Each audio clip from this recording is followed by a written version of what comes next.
আমরা ভাগবতে ভ্রমর গীত বলে জানি। এই ভ্রমর গীত থেকে আমরা আজকে শ্রবণ করব এই ভগবানের কথামৃতের মহিমা। প্রথমত, গীত শব্দ থেকে গীতা শব্দটি উৎপত্তি হয়েছে।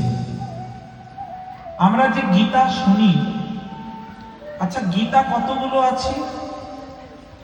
মায়েরা কথায় ধ্যান দেবেন, অন্যদিকে নজর নয়, অন্যদিকে দৃষ্টি নয়, কথার মধ্যে আমাদেরকে নিমজ্জিত হতে হবে। আমাদের বাড়িতে, সকলের বাড়িতে গীতা আছে তো?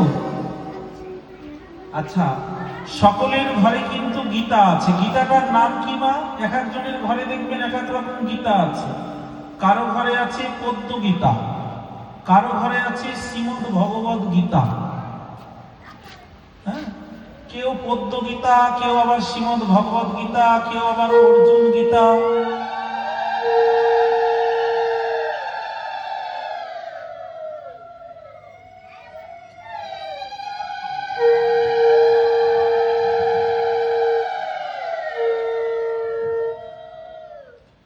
কেউ আবার পাণ্ডব গীতা, কেউ আবার ললনা গীতা, কেউ আবার অষ্টবক্র গীতা, কেউ আবার গুরু গীতা। দেখবেন এরকম গীতার নাম আছে। আপনারা হয়তো অনেকে জানেন না, গীতার এরকম নাম আছে, গুরু গীতা, আবার অর্জুন গীতা। আমরা যেটা সচরাচর পাঠ করে থাকি ওটার নাম হচ্ছে শ্রীমদ্ ভগবদ গীতা। ওই গীতাটার নাম হলো শ্রীমদ্ ভগবদ গীতা। এটা দেখবেন সচরাচর আমরা সবাই পাঠ করি। আর যেগুলো গীতার কথা বলছি, যেমন অর্জুন গীতা, পাণ্ডব গীতা, তারপরে অষ্টবক্র গীতা, ললনা গীতা, গুরু গীতা, এই গীতাগুলো সচরাচর সকলে মানে জানে না আর কি, পাঠ হয় না, অতটা সকলের কাছে নেই। তাহলে প্রথমত হচ্ছে গীতা শব্দটির উৎপত্তি কোথা থেকে? গীতা শব্দটির উৎপত্তি হয়েছে গীত থেকে। গীত, আর গীত থেকে হয়েছে গীতা শব্দ। গীতা হলো গীত, মূল শব্দটা ছিল গীত, গীত শব্দ থেকে গীতা। তাহলে গীতা মানে কি? বলছে যেখানে প্রশ্ন এবং উত্তর এই রকম বিষয় থাকবে সেই গ্রন্থকে গীতা বলা হবে। তাহলে আমরা যে গীতা পড়ি, এখানে কে প্রশ্ন করছেন? গীতা পড়েন তো, তাহলে বলতে পারবে কে বলছেন? অর্জুন জিজ্ঞাসা করছে আর ভগবান শ্রীকৃষ্ণ উত্তর দিচ্ছেন, তাই তো? এটা তো গীতার মুখ্য বিষয়। গীতায় অর্জুন জিজ্ঞাসা করছেন, শরণাগত ভক্ত অর্জুন, আর ভগবান উত্তর দিচ্ছে। আরো আছে, এখানেই শেষ নয়। আমরা গীতার প্রথম পাতা খুললেই প্রথম অধ্যায়ে দেখব ধৃতরাষ্ট্র উবাচ। কে জিজ্ঞাসা করছেন? ধৃতরাষ্ট্র। কার কাছে? সঞ্জয়ের কাছে। ধর্মক্ষেত্রে কুরুক্ষেত্রে সমবেতায়ুৎসব মামকা পাণ্ডবশ্চৈব কিম কুর্বত সঞ্জয়। বলছেন, প্রশ্ন রাখছেন অর্জুন, ধৃতরাষ্ট্র সঞ্জয়ের কাছে। ধৃতরাষ্ট্র চোখে অন্ধ, দেখেন না। কুরুক্ষেত্র যুদ্ধ ময়দানে কি হচ্ছে সেটা বলছে অন্ধের কাছে। কে বলছে? সঞ্জয়। আচ্ছা, সঞ্জয় কি করে বলছে? সঞ্জয় তো সেখানে নেই, কুরুক্ষেত্র ময়দানে কিন্তু সঞ্জয় নেই। সঞ্জয় বসে আছে ধৃতরাষ্ট্রের সামনে। তাহলে মাঠের ঘটনাটাও কি করে বলতে পারছে? বলছে উনি গুরু কৃপায় দিব্য দৃষ্টি লাভ করেছেন। হ্যাঁ, গুরু কৃপায় দিব্য দৃষ্টি পেয়েছেন, দিব্য দৃষ্টির দ্বারা সে দর্শন করে বলছে। আচ্ছা, আমরা বলি সবাই একে চন্দ্র, দুয়ে পক্ষ, তিনে নেত্র। নেত্র মানে চোখ। আমাদের চোখ কয়টা গো? দুইটা। তাহলে তিনে নেত্র বলা হলো কেন? আমরা বলছি আমাদের তিনটি চোখ, দু চোখ কিন্তু দুটি নয়। বলে তাহলে তিনটা চোখ কোথায় আছে? আপনারা দেখেন কোথায় গো? একটা হলো ডান চোখ আর একটা হলো বাম চক্ষু। আর আমরা দেখবেন আগের দিনের মানুষরা বলে একটা চোখ নাকি কপালে থাকে। শিবের কপালে চোখ থাকে, দেখেছেন? আর কার কপালে থাকে? মা দুর্গার কপালে, মা কালীর কপালে দেখবেন একটা চোখ আঁকা থাকে। শিবের কপালে চোখ থাকে, দুর্গার কপালে চোখ থাকে, মা মনসারও দেখা যায় ত্রিনয়না, ত্রিলোচনা, তিনটা চোখ। তো আমাদের কি কপালে চোখ আছে? অনেকে বলে যে তিনটা নয়ন, কি একটা ডান চক্ষু, একটা বাম চক্ষু আর একটা নাকি কপালে চোখ আছে। কিন্তু এখন যদি আমি বলি যে কপালে চোখ আছে, তাহলে কোন ডাক্তার যদি থাকে কি বলবে গো? যে পাঠক মিথ্যা কথা বলছে। কপালে চোখ আছে? কপালটা যদি আমাদের অপারেশন করে দেখা হয়, দেখবেন কপালটা অপারেশন করলে কি বলবে? এখানে কতগুলো শিরা আছে, কতগুলো শিরা, উপশিরা ছাড়া কিচ্ছু নেই। তাহলে এইখানে শিরা হাড় ছাড়া কিচ্ছু নেই, চোখ নেই। তাহলে তিনটা চোখ কি করে হলো আমাদের? না, তিনটা চক্ষু আছে। এটা আমরা অনেকেই ভুল ধারণায় ঠিকভাবে বুঝতে পারিনি। বলছে তিনটা চোখ কি কি? আজকে জেনে নিন। একটা হলো ডান চক্ষু, আর একটা হলো বাম চক্ষু, আর একটা হলো দিব্য নয়ন, বা জ্ঞান নয়ন, যাকে বলা হয় দিব্য নয়ন। ওটা কিন্তু কপালে থাকে না, ওটা কোথায় থাকে? ওটা এই দুই নয়ন যখন বন্ধ করবেন, গুরু কৃপা হলে আপনার অন্তর দৃষ্টি খুলে যাবে। নিতাই গৌর হরিব। চক্ষু দান দিলা যে জন্মের জন্মের প্রভু সে, দিব্য জ্ঞান হৃদয়ে প্রকাশিত। কোথায় প্রকাশ হলো? ঠাকুর মহাশয় বললেন দিব্য জ্ঞান হৃদয়ে প্রকাশিত, হৃদয় প্রকাশ। এই হৃদয়টা ছিল আমাদের অন্ধকারাচ্ছন্ন। আর এই অন্ধকারাচ্ছন্ন হৃদয়ে গুরুদেব এসে কি করলেন? জ্ঞানের প্রদীপ জ্বালিয়ে দিলেন। জয় জয় শ্রী গুরু প্রেম কলপতরু, অদ্ভুত যা কর প্রকাশ, হে আরো আগে আনো তিমিরও বড় জ্ঞান। বলে তিমির শব্দের অর্থ হচ্ছে কি? ঘোর অন্ধকার। তিমির মানে ঘোর অন্ধকার। অলক্ষ বিহারী তিমির বিদারী, কৃষ্ণ মুরারি আগত হই। কবি নজরুল লিখছেন অলক্ষ বিহারী তিমির বিদারী। বলে যখন ভগবান শ্রীকৃষ্ণ আবির্ভূত হচ্ছেন, তখন সমস্ত তিমির অন্ধকার দূর হয়ে যাচ্ছে। অলক্ষ বিহারী তিমির বিদারী, কৃষ্ণ মুরারি আগত। তাহলে যখন গুরুদেব কৃপা করে আমার কর্ণমূলে মন্ত্র প্রদান করলো, তখন কি হলো? আমার অজ্ঞানতা দূর হয়ে গেল। চোখ সুদান দিলা যে জন্মের জন্মের প্রভু সে, দিব্য জ্ঞান হৃদয়ে প্রকাশিত। হৃদয়ের মধ্যে প্রকাশ। তাহলে গীতায় যে কথা বলছেন, ওর সেই সঞ্জয় দিব্য নয়ন দিয়ে ভগবানের এই কুরুক্ষেত্রে যে অর্জুনের সমস্ত অর্জুন সহ সমস্ত পাণ্ডবগণ, ধৃতরাষ্ট্রের পুত্রগণ, কৌরবগণ উভয়ের মধ্যে কি হলো সেটা উনি বলছেন। যাই হোক, এ হলো গীতা। তাহলে গীতা আমরা বললাম কি না, গীতা এমনই একটি গ্রন্থ যে গ্রন্থে কি আছে? প্রশ্ন এবং উত্তর আছে। তাহলে গীতা কতগুলো আছে? বললে গীতা হচ্ছে আমাদের শ্রীমদ্ ভগবদ গীতা। এই গীতায় কে বলছেন? এখানে প্রশ্ন করছেন অর্জুন, উত্তর দিচ্ছেন ভগবান শ্রীকৃষ্ণ। তারপরে আর কি গীতা বললাম? শ্রীমদ্ ভগবদ গীতা আছে। আর কি? অর্জুন গীতা। গুরু গীতা, গুরু গীতায় কি আছে? গুরু গীতায় শিষ্য প্রশ্ন করছেন, গুরুদেব উত্তর দিচ্ছেন। এই গীতা ছাড়া আরো আমাদের গীতা আছে, রাসগীতা, ভ্রমর গীতা, উদ্ধব গীতা। মোট কথা বলতে চাইছেন আমাদের শ্রীমদ্ ভগবত মহাপুরাণে 5টি গীত প্রধান। ভাগবত ছোটখাটো গ্রন্থ নয়, ভাগবত হচ্ছে সর্ব বেদান্ত সারং হি ভাগবতম। দেখবেন আমাদের বেশিরভাগ জায়গায় কিন্তু ভাগবত পাঠ হয় না। আমরা বলি সবাই ঠিকই যে ভাগবত পাঠ, ভাগবত পাঠ।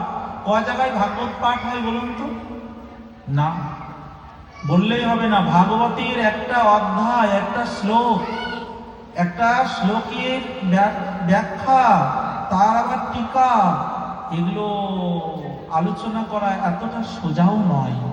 আমরা বলি ভাগবত পাঠ, দিয়ে দেখা গেল ভক্ত কথা হচ্ছে। আমি বলছি না যে ওগুলো করা উচিত নয় বা খারাপ বা ছোট, সেটা নয়। দেখা গেল বলা হলো ভাগবত পাঠ হচ্ছে চৈতন্য চরিতামৃত পাঠ, বলা হলো ভাগবত পাঠ, দেখা গেল হচ্ছে চৈতন্য ভাগবত পাঠ। কথাগুলো বলার উদ্দেশ্য হলো এই যে এগুলো বলে আমি কোনো গ্রন্থকে ছোট করছি না। মোট কথা, বেদব্যাস রচিত ছিল সুখদেব গোস্বামী পাদ, যে কুরুক্ষেত্র, সেই সুখদেব গোস্বামী পাদ যে ব্রহ্মশাপগ্রস্ত মহারাজ পরীক্ষিতের কাছে যে কথাগুলি বলেছিলেন 7 দিবস ব্যাপী, সেটাই হচ্ছে আমাদের শ্রীমদ্ ভাগবত মহাপুরাণ। আর এই ভাগবতে অনেকগুলি বিষয়ের মধ্যে মুখ্য 5টি গীত। এই 5টি গীত কি কি? প্রথম হলো আমাদের ভাগবতে বেণু গীত। বেণু গীতের পরে হচ্ছে আমাদের ভাগবতে গোপী গীত। গোপী গীতের পরে যুগল গীত। যুগল গীতের পরে আছে উদ্ধব গীত, ভ্রমর গীত। এই নিয়ে হলো মোট 5টি গীত। এখন আমরা যেটা শুনছি সেটা হচ্ছে ভ্রমর গীত। ভ্রমর গীতে রাধারানী বলছে, মৃগায়ুরেব কপীন্দ্রং বিবদ্ধে লব্ধ ধর্মা স্ত্রিয়মগীত বিরূপং বলিমপি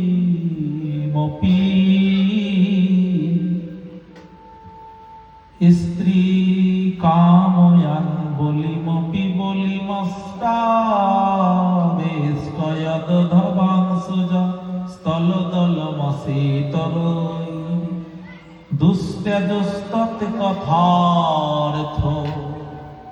ভ্রমর গীতের ভূমিকা। এই ভ্রমর গীত কখন হল?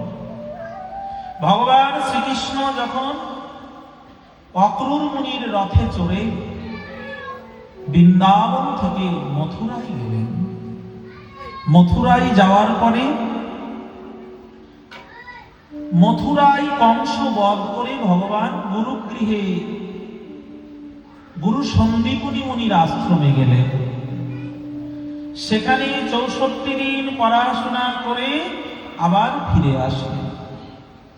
64 দিন পড়াশোনা করে যখন ফিরে আসলেন, তখন শ্রীমতী রাধারানী বৃন্দাবন, এই গোপগণ সখাগণ সবাই বৃন্দাবনেই আছে।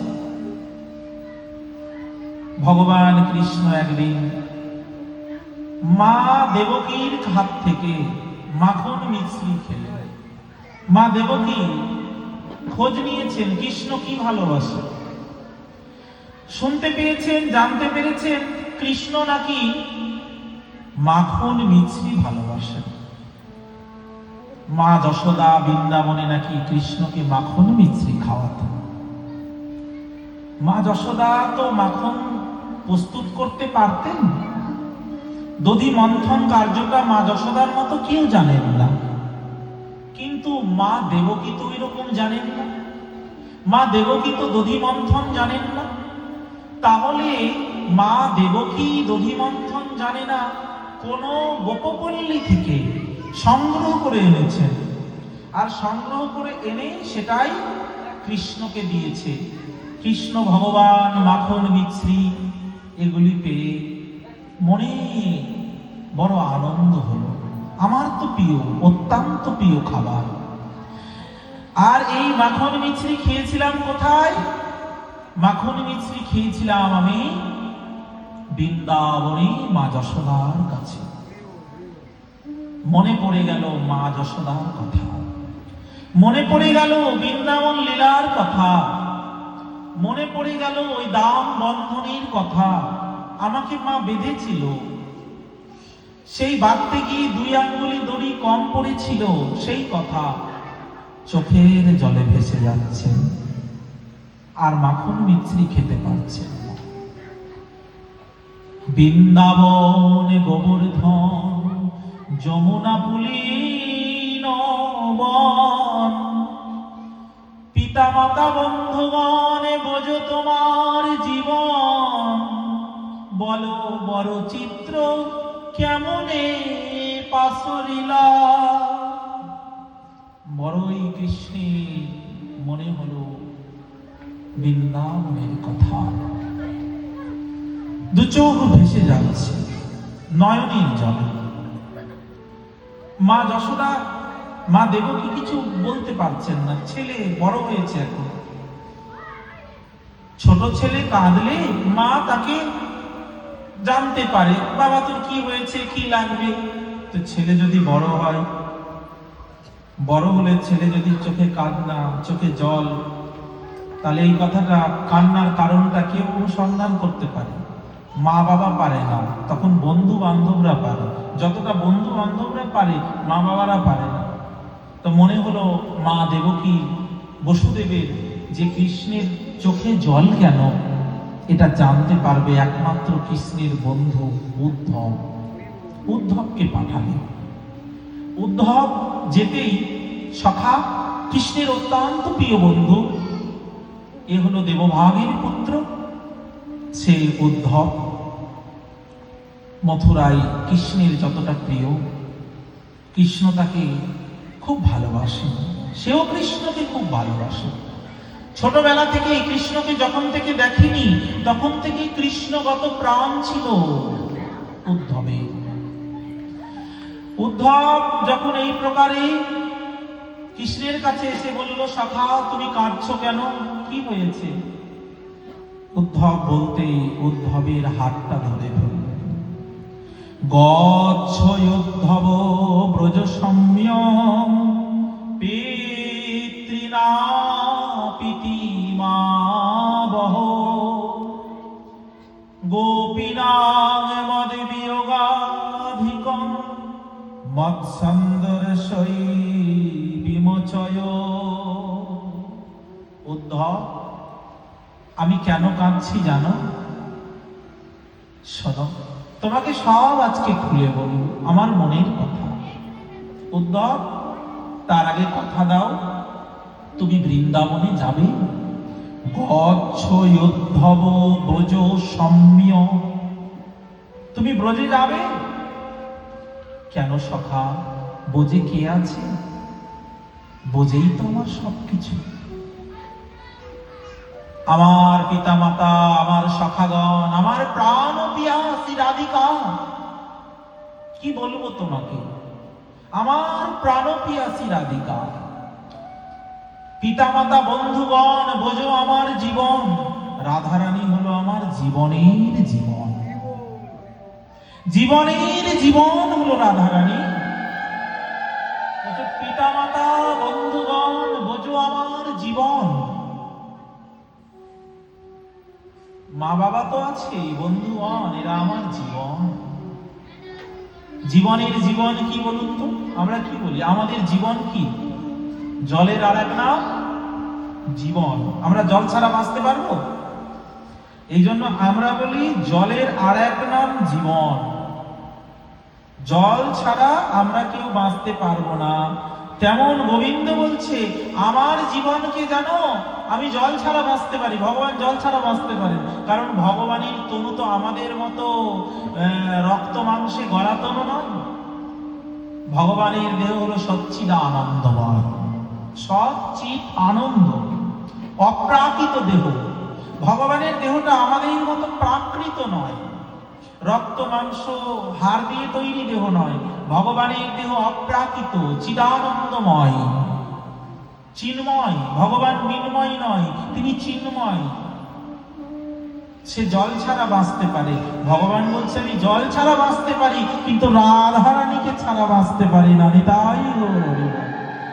তুমি মোর জীবনের জীবন, পিতা মাতা বন্ধুগণ বোঝো আমার জীবন, রাধারানী আমার জীবনের জীবন। রাধারানী আছে। গোপী নাম মদ বিয়োগাধিকম, আমার গোপীদের কথা উদ্ধব তুমি ব্রজে যাও। আমার মা বাবাকে আমার কথা বলবে, আমার সখাগণকে আমার কুশল বার্তা জানাবে, আমার রাধারানীর কাছে গিয়ে আমার কুশল বার্তা জানাবে। গোপীদের কাছে। ভাগবতে তো রাধা নাম নেয়নি শুকদেব, বলেছেন গোপী। রাধা কথা বলতে গিয়ে বারবার গোপী শব্দ উচ্চারণ করেছেন। গোপী বলে এই রাধারানীকে সম্বোধন করেছেন। গোপীদের শিরোমণি, গোপীদের মুকুটমণি, গোপী বলেই সম্বোধন করেছেন। জয়নি ভাই, পরে করলে মতো মানুষের দৃষ্টি এদিকে চলে আসে, এটা পরে করতে পারবে। শ্রীরাধে। তাহলে তুমি মোর জীবনের জীবন, রাধারানী কথাই বর্ণনা বললেন গোপী নাম, গোপীদের কথা। উদ্ধব হলো জ্ঞানী ভক্ত। উদ্ধবের মধ্যে জ্ঞানের গরিমা আছে, কিন্তু প্রেমের মধুরিমা নেই। জ্ঞানের গরিমা আর প্রেমের মধুরিমা এক জিনিস নয়। এই জগতে দেখবেন জ্ঞানী ভক্ত অনেক পাওয়া যায়, কিন্তু প্রেমিক ভক্ত অনেকে দেখবেন উপদেশ দেওয়ার লোকের অভাব নেই। এই তোমার বয়স হয়ে গেছে, তুমি মানা করো না, ধর্মকর্ম করো না, কিন্তু নিজে কিছু করে না। লোককে উপদেশ দিয়ে বেড়ায়, এই তুমি এটা করো না, তুমি ওইটা করো না, কিন্তু নিজে কিছুই করে না। এইরকম লোকের অভাব নেই। এরা হলো জ্ঞানী ভক্ত। আর প্রেমিক ভক্ত কারা জানেন? যারা গোবিন্দকে ভালোবেসে সেবা করে, এরা হলো প্রেমিক। মানে চাপে পড়ে নয়, ওই নরকে যাওয়ার ভয়েও নয়। সন্ধ্যা পূজা করো কেন, বাড়িতে সন্ধ্যা না দিলে ভূত বাস করবে এই জন্য নয়। ভালোবেসে, ভালোবেসে সেবা, এরা হলো প্রেমিক। এই যে আজকে ভাগবত শুনতে এসেছেন, কত ভক্ত না আকুলিত হয়ে আছে, কখন হরি কথা হবে, শুনতে যাব। হৃদয়টা সতৃষ্ণ, হৃদয়টা তৃপ্তি হবে, শুনতে যাব। আবার কতজন আছে না মনে হচ্ছে একটু পাড়ার ভিতরে ভাগবত হচ্ছে, না গেলে লজ্জা লাগবে, যাই। এই জন্য জানেন, যারা প্রেমিক ভক্ত হয় না, তারা হরি কথা শোনার জন্য কত দূর চলে যায়। আমি তো এরকম শ্রোতার সান্নিধ্য পেয়েছি অনেক। এই যে গত 5-6 দিন আগে সিংহাতলায় এক ভক্ত বাড়িতে পাঠ হলো। মালঞ্চ পল্লী থেকে ভক্ত এসেছে, বুড়াবুড়ি তলা থেকে শুনতে এসেছে, রথবাড়ি থেকে শুনতে এসেছে, গয়েশপুর থেকে শুনতে এসেছে, 420 মোড় থেকে শুনতে এসেছে, মকদমপুর থেকে শুনতে গেছে, আমবাজার থেকে গেছে 7-8 জন। প্রতিদিন বসার জায়গা নেই। শহরে কৃষ্ণ ভক্ত বেশি, বাড়িতে পাঠ দিলে না বসার জায়গা থাকে না। আমি এখনই আসছি কাঞ্চনদার থেকে, বাড়ির পাঠে গোটা ডাইনিং ভর্তি শ্রোতা হয়েছে, এর থেকে বেশি শ্রোতা বাড়ির পাঠে। বলছে ওরা আকাঙ্ক্ষা শুনে শুনে আকাঙ্ক্ষা এত বেড়েছে, বলছে আমাদের 2 ঘন্টা হরি কথায় পোষাচ্ছে না, আপনি 2.5-3 ঘন্টা করে পাঠ করবেন। অভিযোগ জানিয়েছে, এর আগে পয়লা বৈশাখের দিন গেছিলাম, অভিযোগ বলছে আমরা 2.5-3 ঘন্টা পাঠ শুনব, 2 ঘন্টা ওদের ভালো লাগছে না। আজকেও উঠে আসতে বাধ্য, এমন পরিপূর্ণ আসো। ক্ষমা চাইলাম, দেখুন আপনারা কি কথা দিয়েছিলাম আজকে 3 ঘন্টা করব, সময় হলো না, ক্ষমা করবেন। আগামী দিন, আগামীতে যদি আসি আবার। এই যে এরা হলো প্রেমিক ভক্ত। কি চাই? প্রসাদের জন্য আসে না, হরি কথাকে ভালোবাসে। তাই আসে। কেন আসবে? আমার পাঠিয়ে 30 টাকা 40 টাকা করে টোটো ভাড়া দিয়ে প্রতিদিন কেন আসে? কি আমি কি তাদের কিছু দিই? বরঞ্চ তারাই তো পাপ শুনে প্রণামী দিয়ে যায়। একদিনে 50 টাকা খরচা হয় একজনের, তবুও আসে। কেন আসে? ওই যে কথার নেশা, আজকে ওটাই ব্যাখ্যা করব। রাধারানী কি বলছে, ভগবানের কথায় কি জাদু আছে, কি নেশা আছে, রাধারানীর মুখে কথায় আজকে আমরা শুনব। এবার কি বলছেন শ্রীমতী রাধারানী? কথা উদ্ধবকে বললেন। উদ্ধব হলো প্রেমিক ভক্ত নয়, জ্ঞানী ভক্ত। এই জ্ঞানী ভক্তকে আজকে প্রেমিক ভক্ত করবেন ভগবান। যে শোনো, দূর থেকে সমুদ্র দেখা মানে ভারতের মানচিত্রে সমুদ্রে দেখা, ম্যাপে সমুদ্র দেখা, মানচিত্রে সমুদ্র দেখা, আর সমুদ্রের ধারে গিয়ে সমুদ্র দেখা, আর সমুদ্রে নেমে সমুদ্র দেখা, তিনটার মধ্যে পার্থক্য আছে না? যে কোনোদিন পুরী যায়নি, দীঘা যায়নি, এখন দেখাচ্ছেন, এই দেখো বঙ্গোপসাগর, পশ্চিমবঙ্গের ম্যাপ, ভারতের ম্যাপে এখানে সাগর আছে, এই অনেক জল। সাগর কেমন? অনেক জল, বড় বড় ঢেউ আছে। ওর ধারণা হবে সাগর কি? ও বলে বড় বড় ঢেউ, উঁচু উঁচু ঢেউ চলে আসে। ও শুধু শুনবে, যতক্ষণ না সামনে গিয়ে দেখবে সাগর সম্পর্কে ধারণা হবে না। আর সামনে দেখার চেয়ে যদি সাগরের নেমে ঢেউটা খায়, তাহলে বুঝবে সাগর কিরকম, ঢেউ কেমন, সাগরে স্নান করার আনন্দ কেমন। তেমন হলো দূর থেকে বৃন্দাবনের কথা শোনা একরকম, আর বৃন্দাবনে গিয়ে ব্রজে গিয়ে ব্রজের ভাব আস্বাদন করা একরকম, আর ব্রজে গিয়ে ব্রজবাসীর ভাবে কৃষ্ণকে আস্বাদন করার মাধুর্য অন্যরকম। নিতাই গৌর। তাই আজ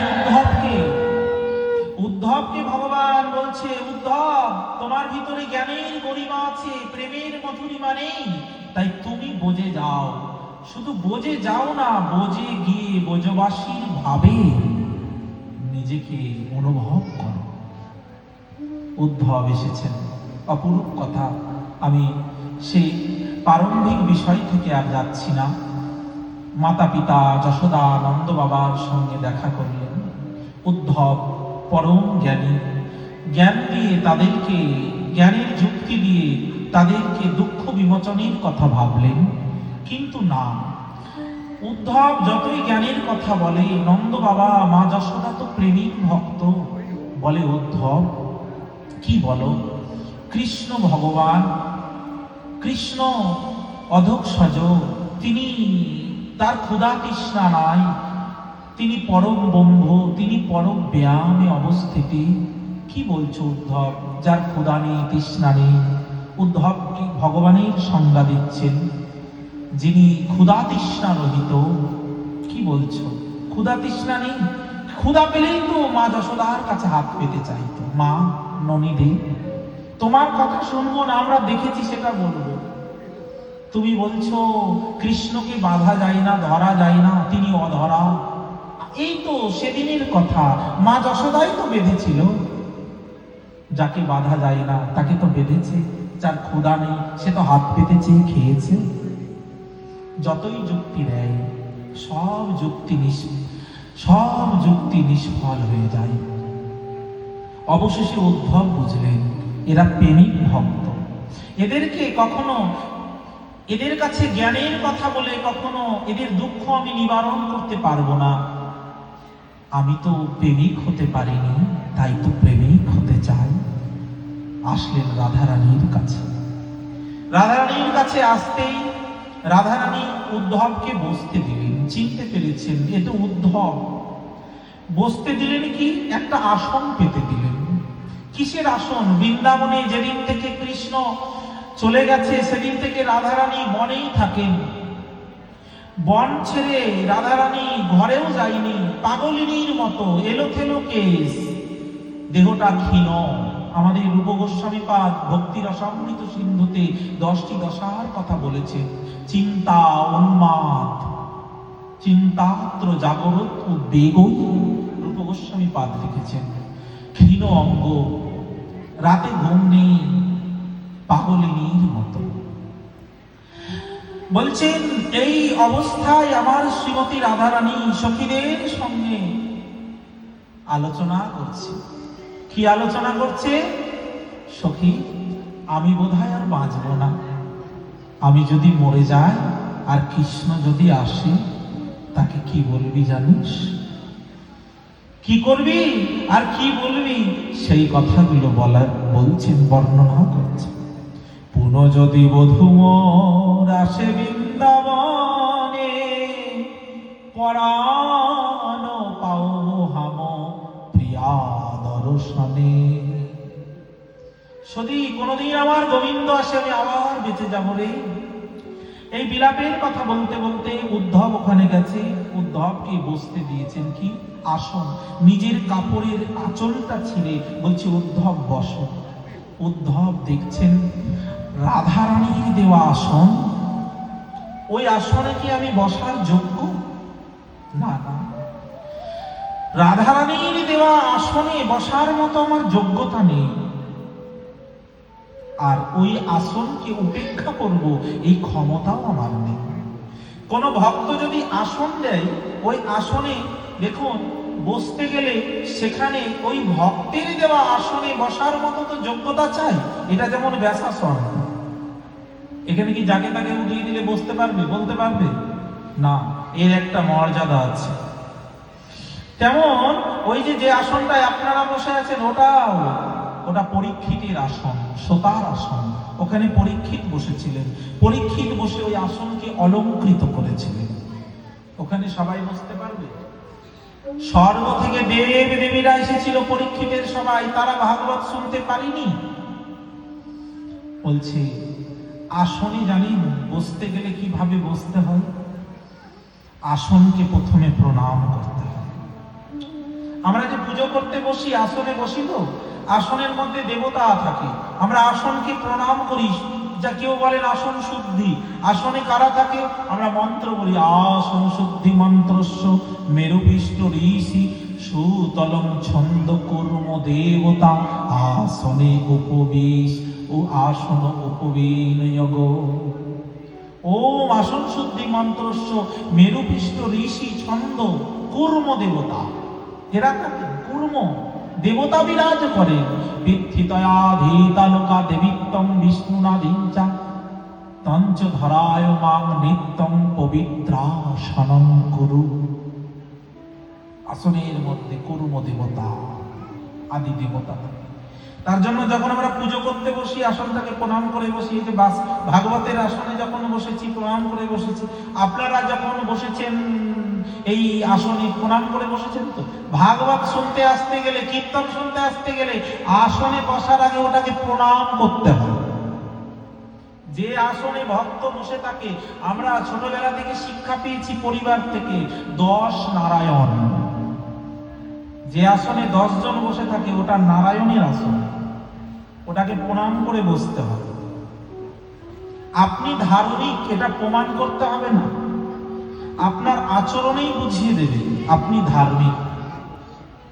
মালা তিলক, বড় বড় করে মালা করলাম, তিলক করলাম, গলায় তুলসীর মালা পরলাম, মোটা মোটা মালা পরলাম, তার মানে আমি ধার্মিক হয়ে গেলাম নয়। কপালে সিঁদুরের টিপ দিলাম, তার মানে আমি ধার্মিক হয়ে গেছি সেটা নয়।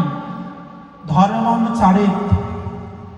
বড় বড় দুর্গা পূজা, কালী পূজা, কীর্তন অনুষ্ঠান করলাম মানে আমি খুব খাটাখাটি করি, আমি ধার্মিক তা নয়। তাহলে কিসের দ্বারা প্রমাণিত হবে আমি ধার্মিক? বললে তোমাকে ব্যবহার দিয়ে প্রমাণ করতে হবে। ধর্মং চারেত, শাস্ত্র বলছেন ধর্মযুক্ত আচরে তুমি ধর্মটা জীবনে আচরণ করো।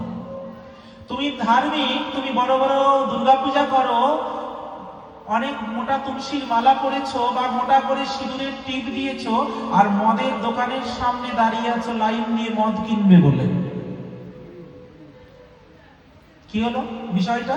খুব দুর্গাপূজা, কালী পূজা, কীর্তনে মাতামাতি করো, প্রতিদিন মন্দিরে যাও, সিঁদুরের টিপ লাগাও বা তিলক লাগাও, কিন্তু ওই ব্যক্তিটাই মদের দোকানের সামনে লাইন দিয়ে দাঁড়িয়ে আছে মদ কিনবে, ওকে ধার্মিক বলবেন? মোটা মোটা তুলসীর মালা পরে আবার মদ খাচ্ছে, ওকে ধার্মিক বলবেন? অনেক ভক্ত কীর্তন শুনে কেঁদে লুটায়, আবার একাদশীর দিন মাছ কিনছে, ওকে ধার্মিক বলবেন? এগুলোর দ্বারা কখনো প্রমাণিত হয় না। মালা, তিলক বা সিঁদুরের টিপ দেওয়া বা কীর্তনে আসা বা মন্দিরে আসা, এগুলোর দ্বারা কখনো ধার্মিক প্রমাণিত হয় না। তোমার আচরণ বুঝিয়ে দেবে। তুমি যদি ধার্মিক হও, কখনো তুমি ওইটা কাজ করবে না। গলায় তুলসীর মালা নিয়ে তুমি মদের দোকানের সামনে দাঁড়াবে না। আমরা অনেক বৈষ্ণবদের দেখি, মনে কিছু করবেন না, অনেক মোটা মোটা মালা পরে আর তিলক পরে, আর পোশাকের সঙ্গে ব্যবহারের মিল আছে? কথাটা ভেবে দেখুন। পোশাকটা আমি যে পরেছি, এখন আমি যে পোশাকটা পরে আছি, এখন যদি আমি এই সিগারেটের টান দিই, মানাবে? ওই স্যুট প্যান্ট পরা ছেলেটা যদি করে, ওটা মানাবে? আমি যদি করি, না।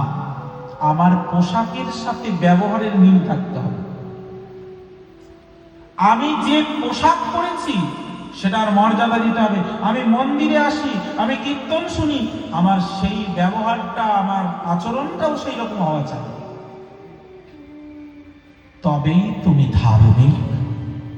ধর্মাঞ্চারে দেখুন, এগুলো, এই কথাগুলো এই প্রাসঙ্গিকে ততটা প্রাসঙ্গিক নয়, তবুও বলছি। এই আসনটাই যখন আমরা বসবো, এই আসনের মর্যাদা আছে। এই আসনকে প্রণাম করে বসতে হবে। আমরা সোতার আসনে বসে আছি, এটা ভাবতে হবে। পরীক্ষিত বসেছিল এই আসনে। উদ্ধব বলছেন, রাধারানীর দেওয়া আসন, সাধারণ ভক্তের দেওয়া আসন নয়। এই আসনে বসার যোগ্যতা আমার নেই।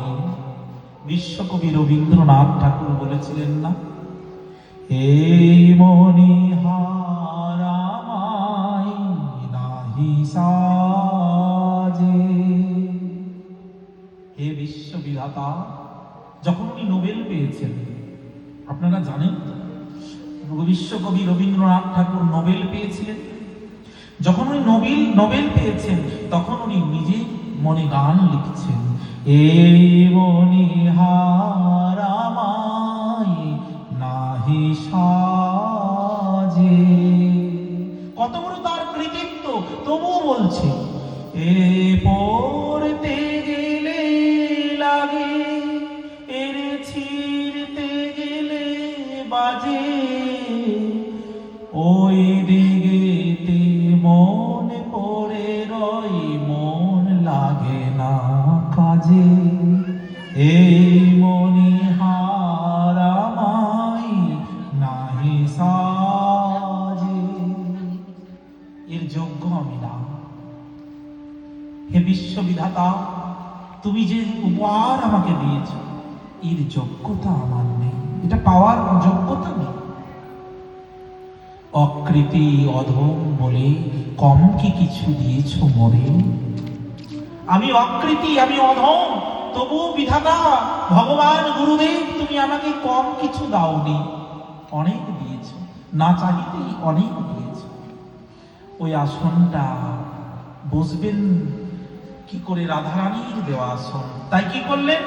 আসনে পা ঠেকাবো, চরণ, আরে বসতে গেলে তো চরণ ঠেকাতেই হবে। এই যে আমরা বসেছি, চরণ ঠেকিয়েছি না? তো চরণ ঠেকানোর আগে যেটাকে প্রণাম করে ক্ষমা চেয়ে নিয়েছি, যে মধ্যে দেবতা আছে, হ্যাঁ, তা ওইখানে বসার, আরে আমার তো সেই যোগ্যতা নেই।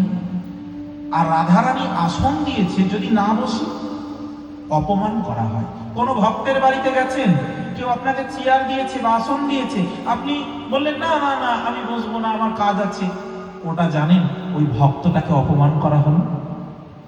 ও পেতে দিয়েছে, আসন দিয়েছে, চেয়ার দিয়েছে, আপনি এটা অমানুষের কাজ করলেন, কারণ ভক্তের মর্যাদা রাখতে পারলেন না। যে মর্যাদা রাখতে জানে না, সে কিসের ভক্ত? মহাপ্রভু তো এটাই বলেছেন, মর্যাদা রক্ষণ হয় সাধুর ভূষণ, মর্যাদা লঙ্ঘিলে হয় নরকে গমন।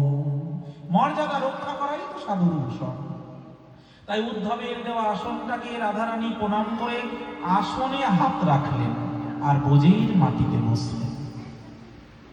হাত রাখলেন আসনে, মানে ওটাকে অঙ্গীকার করলেন। হরিদাস ঠাকুর দেখাচ্ছেন মর্যাদা কাকে বলে। ব্রত নিয়েছেন, জীবনে সংকল্প করেছেন এতটা হরিনাম না করা পর্যন্ত জলও খাবো না, কিন্তু একদিন গোবিন্দ মহাপ্রসাদ লইয়া হরিদাসে দিতে আইলা আনন্দিত হইয়া। দেখে হরিদাস ঠাকুর করিয়াছে শয়ন, মন্দ মন্দ করিতেছে সংখ্যা সংকীর্তন। হরিদাস বলছেন গোবিন্দ কহে উঠে আসি করহ ভোজন। গোবিন্দ ঠাকুর বলছেন হরিদাস এসো, তোমার জন্য প্রসাদ নিয়ে এসেছি, ভোজন করো। হরিদাস বললেন কি? হরিদাস কহে আজি করিব লঙ্ঘন। আরে আমার যে সংকল্প হরিনাম পূর্ণ হয়নি, তাহলে কি প্রসাদকে ফিরিয়ে নিয়ে যাব? মহাপ্রসাদ মহাপ্রভু পাঠিয়েছে, ওটাকে নিয়ে চলে যাবো এমনি এমনি? তুমি পাবে না। হরিদাস ঠাকুর বলছে না, প্রসাদ যদি ফিরিয়ে দিয়ে এটা অমর্যাদা করা হবে। শোনো, এত বলি মহাপ্রসাদের করিল বন্দন, এক রঞ্চ লইয়া তাহার করিল ভক্ত। কি দেখালি? মর্যাদা দেখালি।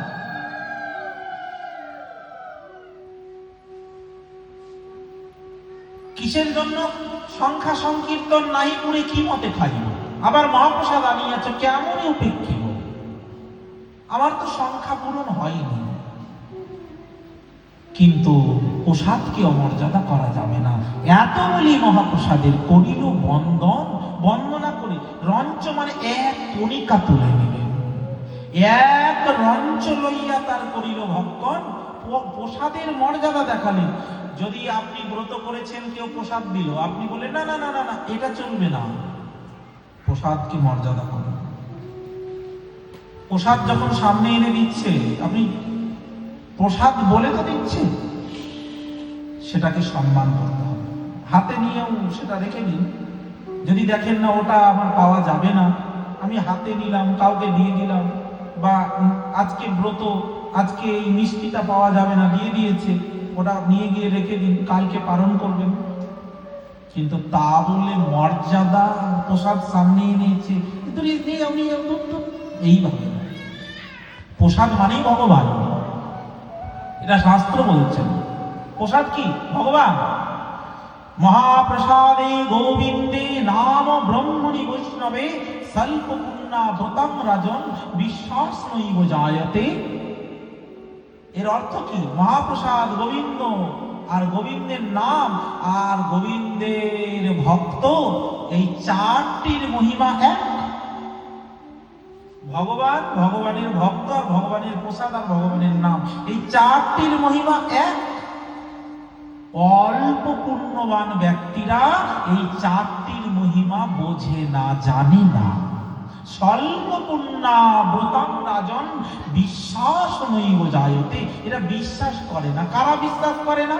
যে প্রসাদ, ভগবান আর বৈষ্ণব আর তার নাম, এই চারটি এক। যারা অল্প পুণ্যবান ব্যক্তি, এই কথাই বলছে।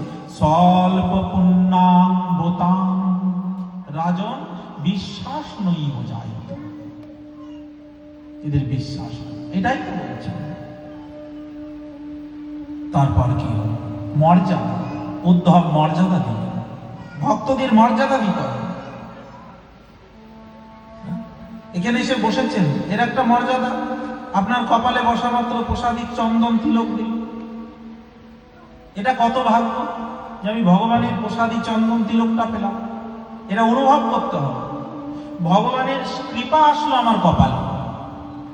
শুধু এটাকে তিলক ভাববেন না, ভগবানের কৃপা। প্রসাদী মানেই তো কৃপা। যাহার প্রসাদে ভাই এ ভব তরিয়া যায়, কৃষ্ণ প্রাপ্তি হয় যাহা হতে। কি করে কৃষ্ণ পাবেন? এমনি এমনি কৃষ্ণ গাছের ফল না, প্রসাদের দ্বারাই, কৃপার দ্বারাই।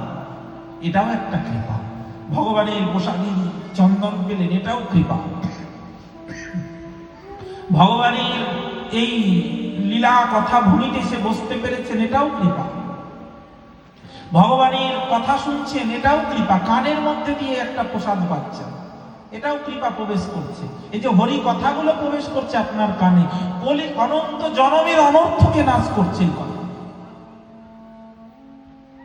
এই ভিতরে যাচ্ছে এগুলো কিনা, ইচ্ছাকৃত হোক অনিচ্ছাকৃত, অনন্ত জনমের অঘকে নাশ করে। এটা গোপী গীতে বলছেন, তব কথামৃতম তপ্ত জীবনম কবিভিরিতম কলমুষাপহম। রাধারানী বলছেন গোপী গীতে, কলমুষাপহম। কলমুষ মানে পাপ, বলে পাপ দূর করে দেয় কৃষ্ণ কথা। হৃদয় গৌর হরি বলে বল, অনন্ত জনমের পাপকে ধুয়ে মুছে পরিষ্কার করে দিতে পারে ভগবানের কথাই পারে। অনন্ত জনমের পাপকে, এক দু জনমের নয়, অনন্ত জনমের কলমুষাপহম। আমরা নবদ্বীপে এগুলো নিয়ে পড়াশোনা করি, শ্লোক, শ্লোকের ব্যাখ্যা, শ্লোকের টিকা।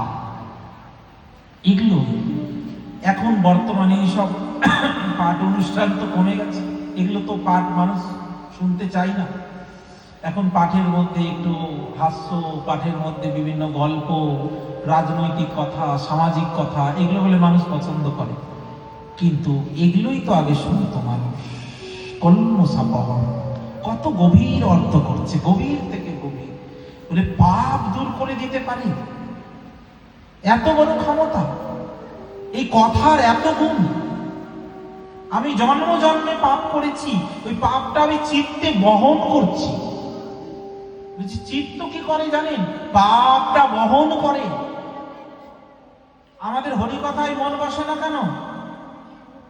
এগুলো কারণ হলো এই পাপটা বহন করছে। তো আগের জন্মে আপনি তো কিছুই করেননি, সাধন ভজন করেননি, ওই পাপগুলো তো বহন করছে।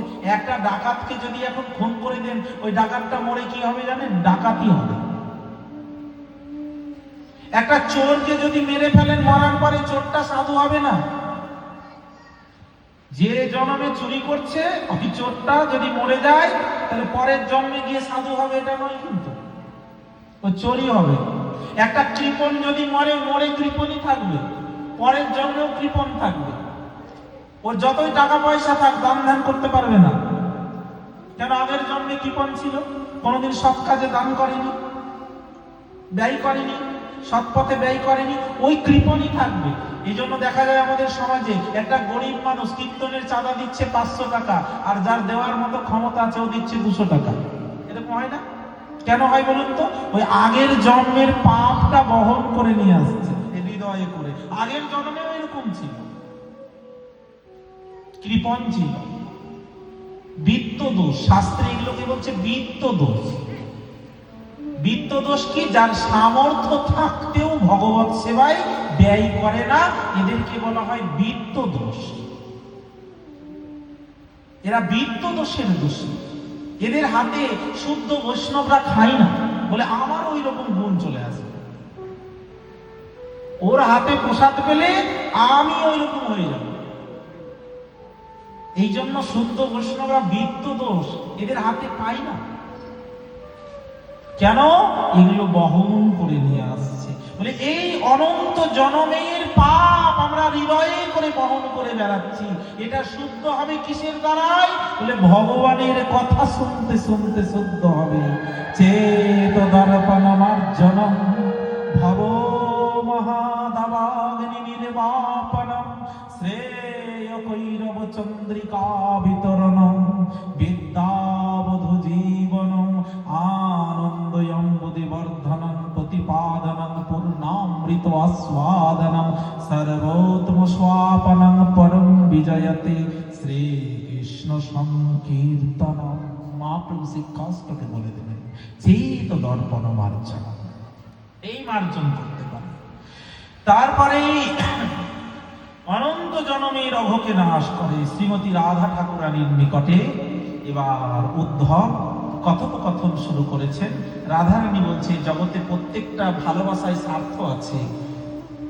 শিক্ষকের সঙ্গে ছাত্র ততদিনই যোগাযোগ রাখে যতদিন পড়াশোনা চলে, পড়াশোনা শেষ হয়ে গেলে আর ছাত্র শিক্ষকের সাথে যোগাযোগ রাখে না। ভোজন হয়ে গেলে অতিথি চলে যায়, গৃহস্থর সঙ্গে আর যোগাযোগ রাখে না। দক্ষিণা পেয়ে গেলে ব্রাহ্মণ চলে যায়, তার সঙ্গে তার যোগাযোগ থাকে না। যখন কোনো গাছে ফল থাকে না, পাখিরা ওই গাছেরই ফল খায়, নিম ফল খায়। যখন অন্যান্য গাছে ফল হয়ে যায়, নিম গাছের পাশ দিয়ে উড়ে যায়, আর নিম গাছের দিকে দেখে না। ধনহীন পুরুষকে গণিকারা ত্যাগ করে।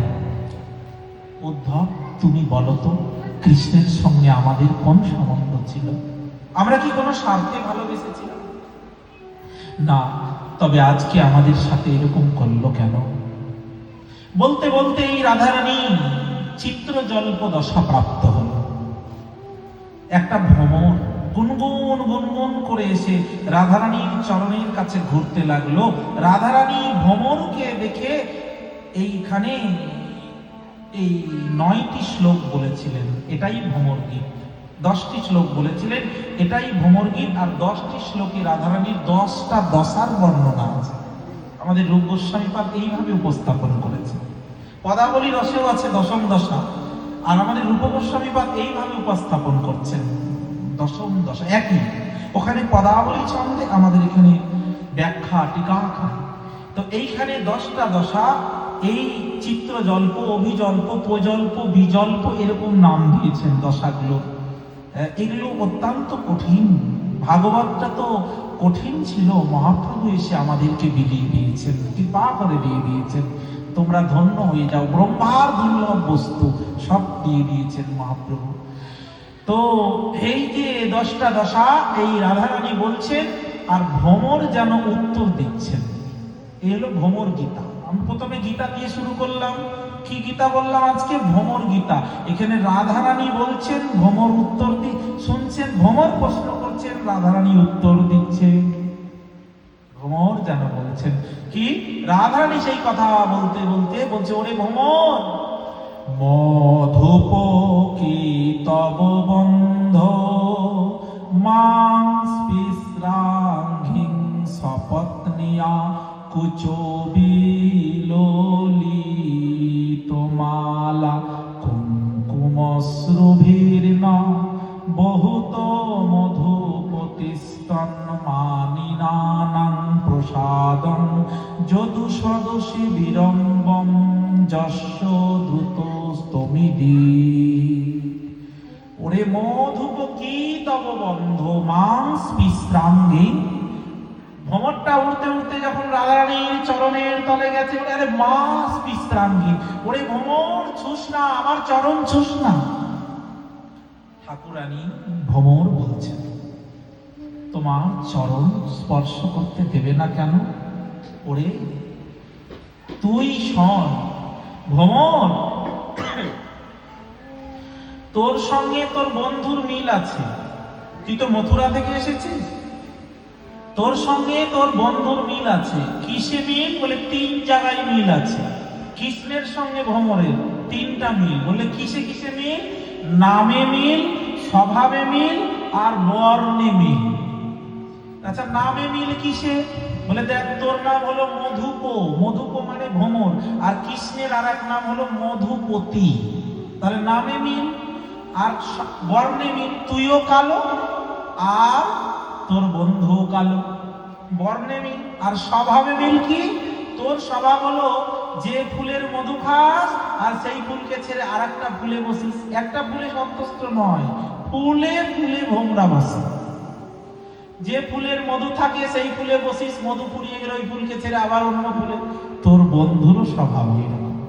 একদিন আমাদের কাছে আসতো, কত মধুর মধুর কথা বলতো, আর বলে কি করতো জানিস? আমাদের মন জয় করতো। আজকে দেখ, অন্য ওই মথুরা রমণীদের পেয়ে আমাদের ভুলে গেছে। এই স্বভাবে মিল।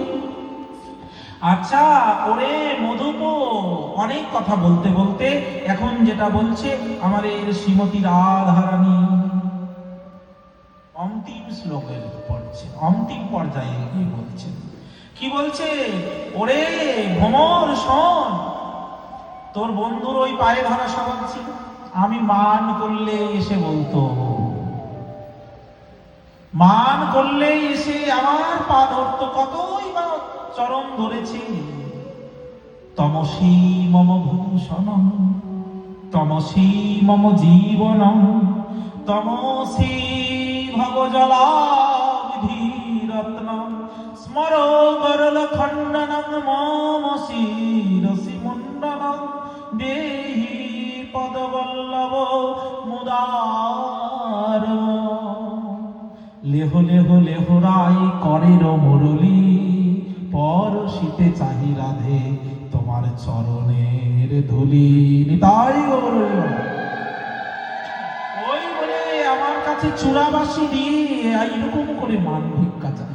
লেহ লেহ লেহ রাই করের মুরলী পরশিতে চাহি তোমার চরণের ধুলি। ওই ঠিক তোর মতো স্বভাব ছিল। আর ওরে ভ্রমণ শোন, তুই কি গুণগান করছিস? ভ্রমণ তো গুনগুন গুনগুন করছিস। বলে শোন, ওর গুণ আমরা অনেক জানি। রাধারানী এবার ব্যাজস্তুতি করছেন। এই ব্যাজস্তুতি এগুলো ভাগবতেই আছে। ব্যাজস্তুতি কাকে বলে? নিন্দার ছলে স্তুতি করাকে ব্যাজস্তুতি বলে। বলছে শুনতে মনে হবে নিন্দা, কিন্তু ওগুলো আসলে নিন্দা নয়, তার মহিমা কীর্তন করে। দেখবেন আমরা এরকম ব্যাজস্তুতি সংসারে করি। যখন কেউ একটা ভালো মানুষ উপকার করে, দেখবেন কোনো একজন ভালো মানুষ, সৎ মানুষ, ও উপকার করেছে, আর যার উপকার করেছে তাদের বাড়ির থেকে কোনো খারাপ ব্যবহার পেয়েছে, তখন বলে লোকটাকে গিয়ে তার বাড়ির লোক, তোমার মরণ হয় না? তুমি মরতে পারো না? ওই লোকটার উপকার করতে গেছো, কাজ পাওনি। এটা মানে কি? ওকে কি গাল দেওয়া হলো? তোমার মরণ হয় না, তুমি মরতে পারো না, কাজ পাও না, হ্যাঁ? তুমি ওর উপকার করতে গেছো। এই যে শোনো কি বলছে, উপকার করেছে বলে এই কথাগুলো শোনো। এগুলো ব্যাজস্তুতি। এরকম আমাদের সংসারে বহু ব্যাজস্তুতি আমরা করি। হ্যাঁ, এখন রাধারানী কিরকম ব্যাজস্তুতি করছে আমরা শুনবো। রাধারানী ব্যাজস্তুতি করছেন, মৃগায় রেব কপীন্দ্রং বিবুদ্ধে লুব্ধ ধর্মা। ওরে ভ্রমণ শোন শোন, তুই যে কৃষ্ণের গুণগান গাইছিস না, আমরা ওর গুণ অনেক জানি। শোন, এই যুগ থেকে নয়, সত্য যুগ থেকে এই পর্যন্ত তার অনেক কথা আমরা জানি। শোন ভ্রমণ, একটা কথা বলি, কালো কখনো ভালো না। কালো মসিত, ভাগবতী বলছেন মসিত। অসিত শব্দের অর্থ সাদা নয় যা। শীত মানে সাদা, অসিত মানে কালো। ওরে কালো কখনো ভালো নয়। কেন ঠাকুরানী? কালো কি দোষ করলো তোমার? রাধারানী এবার বলছেন এক এক করে। শোন, কালো কখনো ভালো নয়। গোবিন্দ বলেছিল, রাধে যখন কৃষ্ণকে কোনোদিন এক পরিহাস চলে রাধারানী কালো বলেছিল, তখন গোবিন্দ বলেছিল, কালো কালো বলো না গো, ও গো আলার ঝি, বিধাতা করেছে কালো, আমি করব কি? কালো সে যমুনার জল সর্বলোকে খায়, আর কালো মেঘে বৃষ্টি হলে পৃথিবী জুড়ায়। কালো তোমার মাথার কেশ, নয়নের তারা। কালো কালো বলো না গো, ও বলার জি, বিধাতা করেছে কালো, আমি করব কি? শোনো, তুমি যে কালোকে ভালোবাসো না, ভেবে দেখেছো? কালো সে যমুনার জল, যমুনার জলের রং তো কালো। আচ্ছা, কালো মেঘে বৃষ্টি হলেই তো পৃথিবী জুড়ায়। আচ্ছা, তোমার মাথার চুলগুলো যদি সাদা হতো কেমন লাগতো দেখতে? আর চোখের মণিটা যদি সাদা হতো, ভূত বলে মানুষ পালিয়ে যেত। তোমার মাথার চুলটাও কালো, তোমার চোখের মণিটাও কালো, তাহলে কালো ছাড়া জগতে কিছু চলে? হ্যাঁ, কালো জগতের আলো আমরা বলি তো। আচ্ছা, কালো কখনো ভালো নয় কেন বলছো ঠাকুরানী? ভ্রমর প্রশ্ন করছেন, কালো কেন ভালো নয়? রাধারানী উত্তর দিচ্ছে, শোন, মেঘায়ুরিব কপীন্দ্রম বিবুদ্ধে লুব্ধ ধর্মা। ওরে, এক কালো তো কৃষ্ণ, আর এক কালো আসিত ছিল রামচন্দ্র। এর কথা শুনবি? শোন, বিবদ্ধে লুব্ধ ধর্মা, ব্যাধের ধর্ম কি? ব্যাধের ধর্ম যারা বনের পশুর মাংস বিক্রয় করে সংসার চালায়, এদেরকে ব্যাধ বলে। আচ্ছা, ব্যাধ হরিণ মারে, অনেক পশু মারে, কিন্তু কোনোদিন শুনেছেন বানরকে ব্যাধ মারে বা বানরের মাংস বিক্রি হয়? বনে তো অনেক বানর থাকে, থাকে না? বানরের মাংস বিক্রি হয়, বানরকে কেউ মারে, দেখবেন সব প্রাণীকে মারে কিন্তু বানরকে কেউ মারে না। আমাদের বৃন্দাবনে যদি কেউ বানরকে মেরে দেয় ওর কিন্তু জেল হবে, এরকম নিয়ম আছে, বানর মারা যাবে না। আর বানর যদি কোনোভাবে মরে যায়, এমনি ইচ্ছাকৃত গাছ থেকে পড়ে টরে, তাহলে কি করে জানেন? বানরকে মানুষের মতো দাহ করে বা নদীর চড়াই গিয়ে পুঁতে দেয়, রাম নাম তার শরীরে লিখে রাম নাম করতে করতে গিয়ে বানরকে রাম ভক্ত বলা হয়। বানরকে কেউ কোনোদিন মারে রে, কিন্তু জানিস ওই রামচন্দ্র ভগবান কি করেছিল? আড়াল থেকে বালিকে বধ করেছিল সুগ্রীবের পক্ষ নিয়ে। আচ্ছা, আড়াল থেকে বধ করে বানরকে মারলো, ও তো সুগ্রীব বানরকে সেই বালিকে মারলো, বালিকে বধ করলো। আরে সাহসটাকে সামনে গিয়ে যুদ্ধ কর, এটা তো যুদ্ধের বিপরীত আচরণ। যুদ্ধের নিয়ম আছে, আড়াল থেকে মারা যাবে না। কিন্তু কৃষ্ণ ওই সেই রাম ভগবান কি করলো? আড়াল থেকে মারলো। এটা তো ব্যাধের কাজ না, ব্যাধই কাজ করে না, ব্যাধের থেকে নিজ কাজ করেছে। দেখুন এটা নিন্দা হচ্ছে না? আপনারা বাউলে কবি গান শুনেন না? এক পক্ষ থাকে শুধু কৃষ্ণের পক্ষে কথা বলে, আর এক পক্ষে বিপক্ষে কথা বলে। হ্যাঁ, কিন্তু আমাদের রাধারানী কিভাবে বলছে দেখুন, বলছে এমন ভাবে এখানে আমাদের গোস্বামীপাদগণ দেখিয়েছেন, রাধারানী এই কথাগুলো বলে কৃষ্ণের মহিমাকে আরো বাড়িয়ে দিচ্ছেন। এটাই ব্যাখ্যা হচ্ছে, অপূর্ব সুন্দর বিষয় এগুলো। বলছে ওরে ভ্রমণ, ওই ব্যাধ যে কাজ করে না সে কাজ করলো বিবদ্ধে লুব্ধ ধর্মা, এইরকম আচরণ। আর একটা কথা বলি শোন, ওটা তো মারলো, আড়াল থেকে মারলো, বেচারা শূর্পনাখার কোনো দোষ ছিল? শূর্পনাখা কে গো? ও মায়েরা, শূর্পনাখা কার নাম? কেউ বলতে পারছে না। রাবণের বোনের নাম, তাই তো সবাই জানে।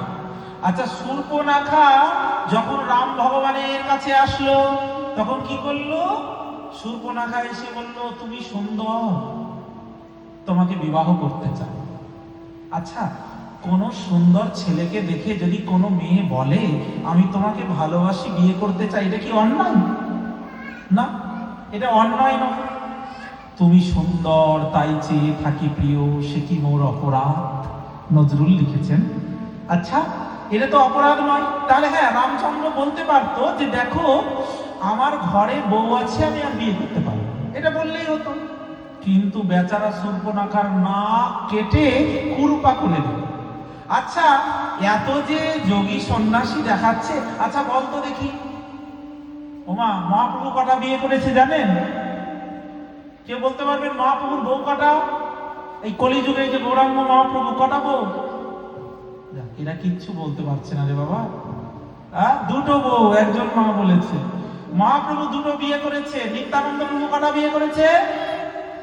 নিত্যানন্দ প্রভু দুটো বিয়ে করেছে। মহাপ্রভুর দুটো বউ, বিষ্ণু পিয়া, লক্ষ্মী পিয়া। আর নিত্যানন্দ প্রভু দুটো বিয়ে করেছে, বসুধা, জাহ্নবা। আর অদ্বৈত প্রভু দুটো বিয়ে করেছে, শ্রীদেবী, সীতা দেবী। তিন প্রভুই দুটো করে বিয়ে করেছে। এটা কলিযুগের কথা। আচ্ছা, এবার আরো যুগে যাই, অন্য যুগে চলে যাই। আচ্ছা, ভগবান কৃষ্ণ কটা বিয়ে করেছে জানেন? না না, কেউ বলতে পারছেন না। 16,108টা বিয়ে করেছে ভগবান কৃষ্ণ। মহাপ্রভু করেছে দুটো, ভগবান কৃষ্ণ করেছে 16,108টা। দশরথ রাজা কটা বিয়ে করেছে? হ্যাঁ, 3টা বিয়ে করেছে। আর রামচন্দ্র ভগবান কটা বিয়ে করেছে? রাম ভগবান 1টা বিয়ে করেছে, এক পত্নী। সব ভগবানের ক্ষেত্রে দেখাতে পারবেন দুটো বিয়ে, 3টে বিয়ে, রাজার ক্ষেত্রে। কিন্তু রামের ক্ষেত্রে কেউ দেখাতে পারবেন না যে রাম 2-3টা বিয়ে করেছে। রাম সীতা ছাড়া অন্য রমণীর দিকে তাকিয়েই দেখে। হ্যাঁ, আচ্ছা, সেই রাম ভগবানের কাছে শূর্পনাখা এসেছে, বলছে তোমাকে ভালোবাসি, বিয়ে করতে চাই। রাম ভগবান কি করলেন? তার নাক কেটে কুরুপ করে দিলেন। রাধারানী বলছেন, ওরে ভ্রমণ, বিয়ে না করতিস না করতিস, কৃষ্ণের কথা বলছেন, তার নাকটা কেটে কুরুপা করে দিলি, কেউ কোনোদিন বিয়ে করবে? এইটার কি দরকার ছিল?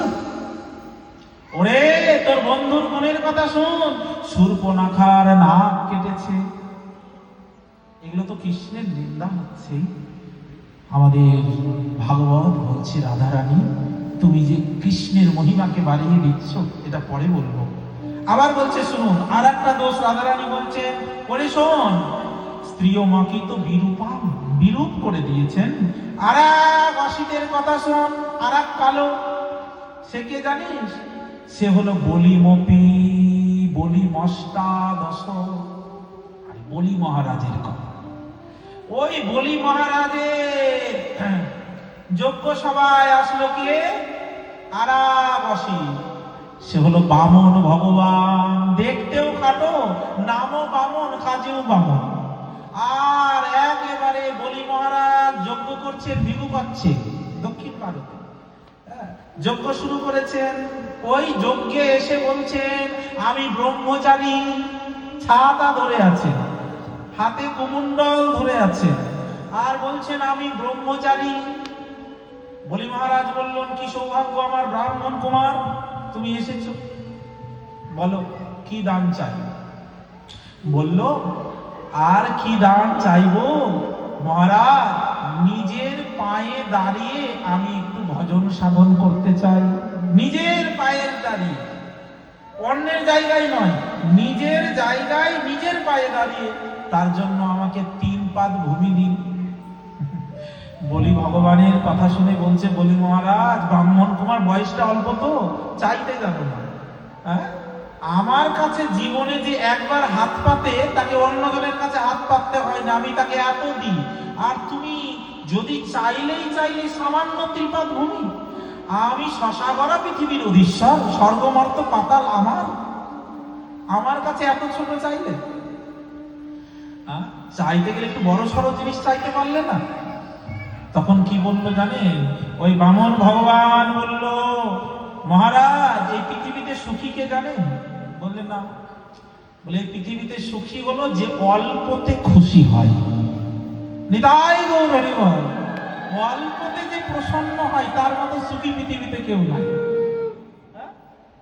যার অল্পতে খুশি না, এই আমার 2 তলা হলো, 3 তলাটা কেন হলো না, বাড়ি হলো গাড়ি কেন হলো না, ফ্যান হলো এসি কেন হলো না, এই মানুষগুলো জীবনে সুখী হতে পারে না। আর যে বলে ঠাকুর তুমি যা দিয়েছো আমি খুব ভালো আছি, এই তো আমার, এর থেকে বেশি আর কি চাই, আর এতে খুব খুশি। এরাই জগতে সব থেকে সুখী। কে বলছে? স্বয়ং ভাগবতে বলছেন বামন দেব বলছে, মহারাজ অল্পতে যে খুশি। আচ্ছা তা কি চাই তোমার বলো? ওই তো বললাম 3 পাদ ভূমি দান দেহ তুমি, এই 3 পাদ। আচ্ছা সংকল্প করুন তো মহারাজ। সংকল্প করছেন, তার গুরুদেব এসে বারণ করছে, আরে একে কিছু দিও না, বলিরে ছলিতে প্রভু হইলা বামন, এ ছলনা করতে এসেছে, সব কিছু তোমার কেড়ে নেবে। গুরুদেব আমি ব্রাহ্মণকে কথা দিয়েছি দান করব, আর আপনি বলছেন না। আমি ব্রাহ্মণকে কথা দিয়েছি, আমার কথার অন্যথা হবে না। আমি কোন বংশের ছেলে গুরুদেব জানেন? আমার দাদু ছিল প্রহ্লাদ, আমার বাবা ছিল বিরোচন, আমার বাবা বিরোচন, আমার দাদু প্রহ্লাদ, আমি সেই বংশের ছেলে। আমার বাবা কি করেছিল জানেন? নিজের আয়ুটা ব্রাহ্মণকে দান করে দিয়েছে। আমি সেই বংশের ছেলে, আমি কথা দিয়েছি দান করব।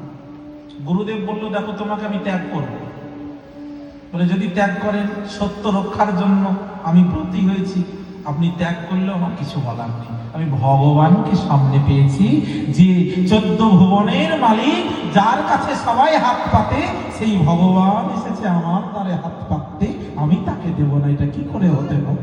তাই গৌর, যার কাছে সবাই হাত পাতে, সে এসেছে আমার দ্বারে হাত পাততে।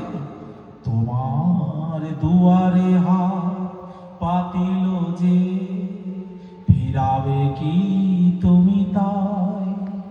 ভিক্ষা চাহিলে মানুষ না ফেরায়, ভিক্ষা চাইলে মানুষও বেড়ায়, আর স্বয়ং ভগবান এসেছে। 3 পাদ ভূমি দেব বলে, ওরে ভ্রমর শোন, রাধারানী বলছেন কথাগুলো। কি করলো জানিস? ওই ছোট্ট ছোট্ট চরণ, বলি মহারাজ বললে এটা আর কি, এইটুকু চরণ, ভগবানের ছোট্ট, আর ওই ছোট্ট ছোট্ট চরণের দ্বারা তাকে সংকল্প করিয়ে আর একটা চরণকে তুলে দিল স্বর্গে, যেমন লম্বা তেমন চওড়া বানিয়ে দিল চরণটাকে। আচ্ছা, ভগবানের চরণ কত বড়? আপনারা রামকেলিতে গিয়ে দেখবেন তো মহাপ্রভুর চরণ কতটুকু, আবার কানাই নাটশালায় গিয়ে দেখবেন তো, আবার আমাদের কালনাই তেঁতুলতলায় গিয়ে দেখবেন তো, কোনো জায়গার সাথে মিল নেই। কিন্তু এই রামকেলিতে এইটুকু চরণ না, ছোট্ট ছোট্ট, আবার কানাইয়ের নাটশালায় দেখলাম এই বড় বড় চরণ। কালকেই গেছিলাম আমরা কানাইয়ের নাটশালা, এই বড় বড় চরণ মহাপ্রভু। আবার আমি দেখেছি অনেক জায়গাতেই তো দেখেছি মহাপ্রভুর চরণ, আমাদের কালনাই তেঁতুলতলায়, সেখানেও আবার মাঝারি। তাহলে কোনটার সাথে কোনটার মিল নেই কেন?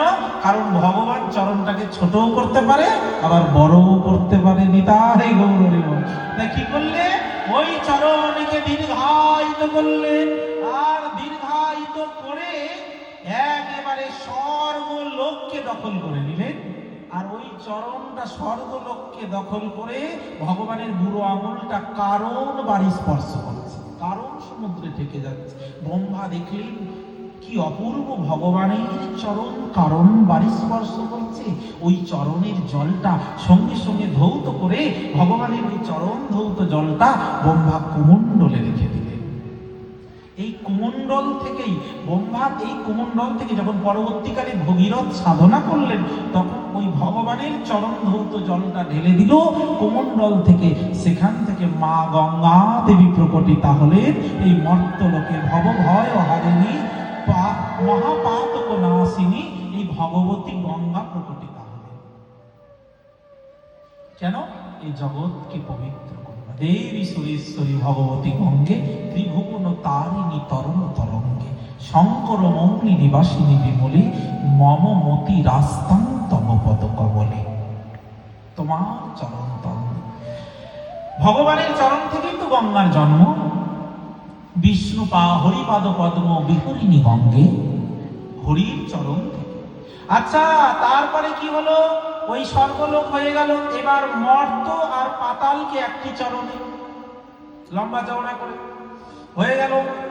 বলে, বলি মহারাজ তোমার তো এখনো 3 পাদ ভূমি হয়নি, 2টো চরণ রাখার জায়গা দিয়েছো, আর একটা চরণ রাখার জায়গা দাও। বলি মহারাজ যখন বলছেন, প্রভু আমার ত্রিভুবন তুমি 2টি চরণেই হরণ করে নিয়েছো, বলো আর একটা জায়গা দিতে। শোনো, ভগবানের কাছে বলি মহারাজ বলছে, প্রভু এই ত্রিভুবন এত কিছু করেছে কে? আচ্ছা, জমির দাম বেশি না যে জমি করে সেই মানুষটার দাম বেশি? কার দাম বেশি গো? মানুষটার দাম বেশি নিশ্চয়ই, কারণ জমির থেকে জমিদারের দাম বেশি। কারণ জমিদারিটা কে করেছে? ওই মানুষটা করেছে। কিভাবে করেছে? কিছুই ছিল না। আমরা বলি না লোকটার কিছুই ছিল না, এখন গাড়ি বাড়ি ফ্ল্যাট, জায়গায় জায়গায় মাটি কিনে রেখেছে। কত অবস্থা জানো? কিসের দ্বারা করেছে? এই মাথা খাটিয়ে করেছে। মাথা খাটিয়েই কিন্তু এত কিছু করেছে।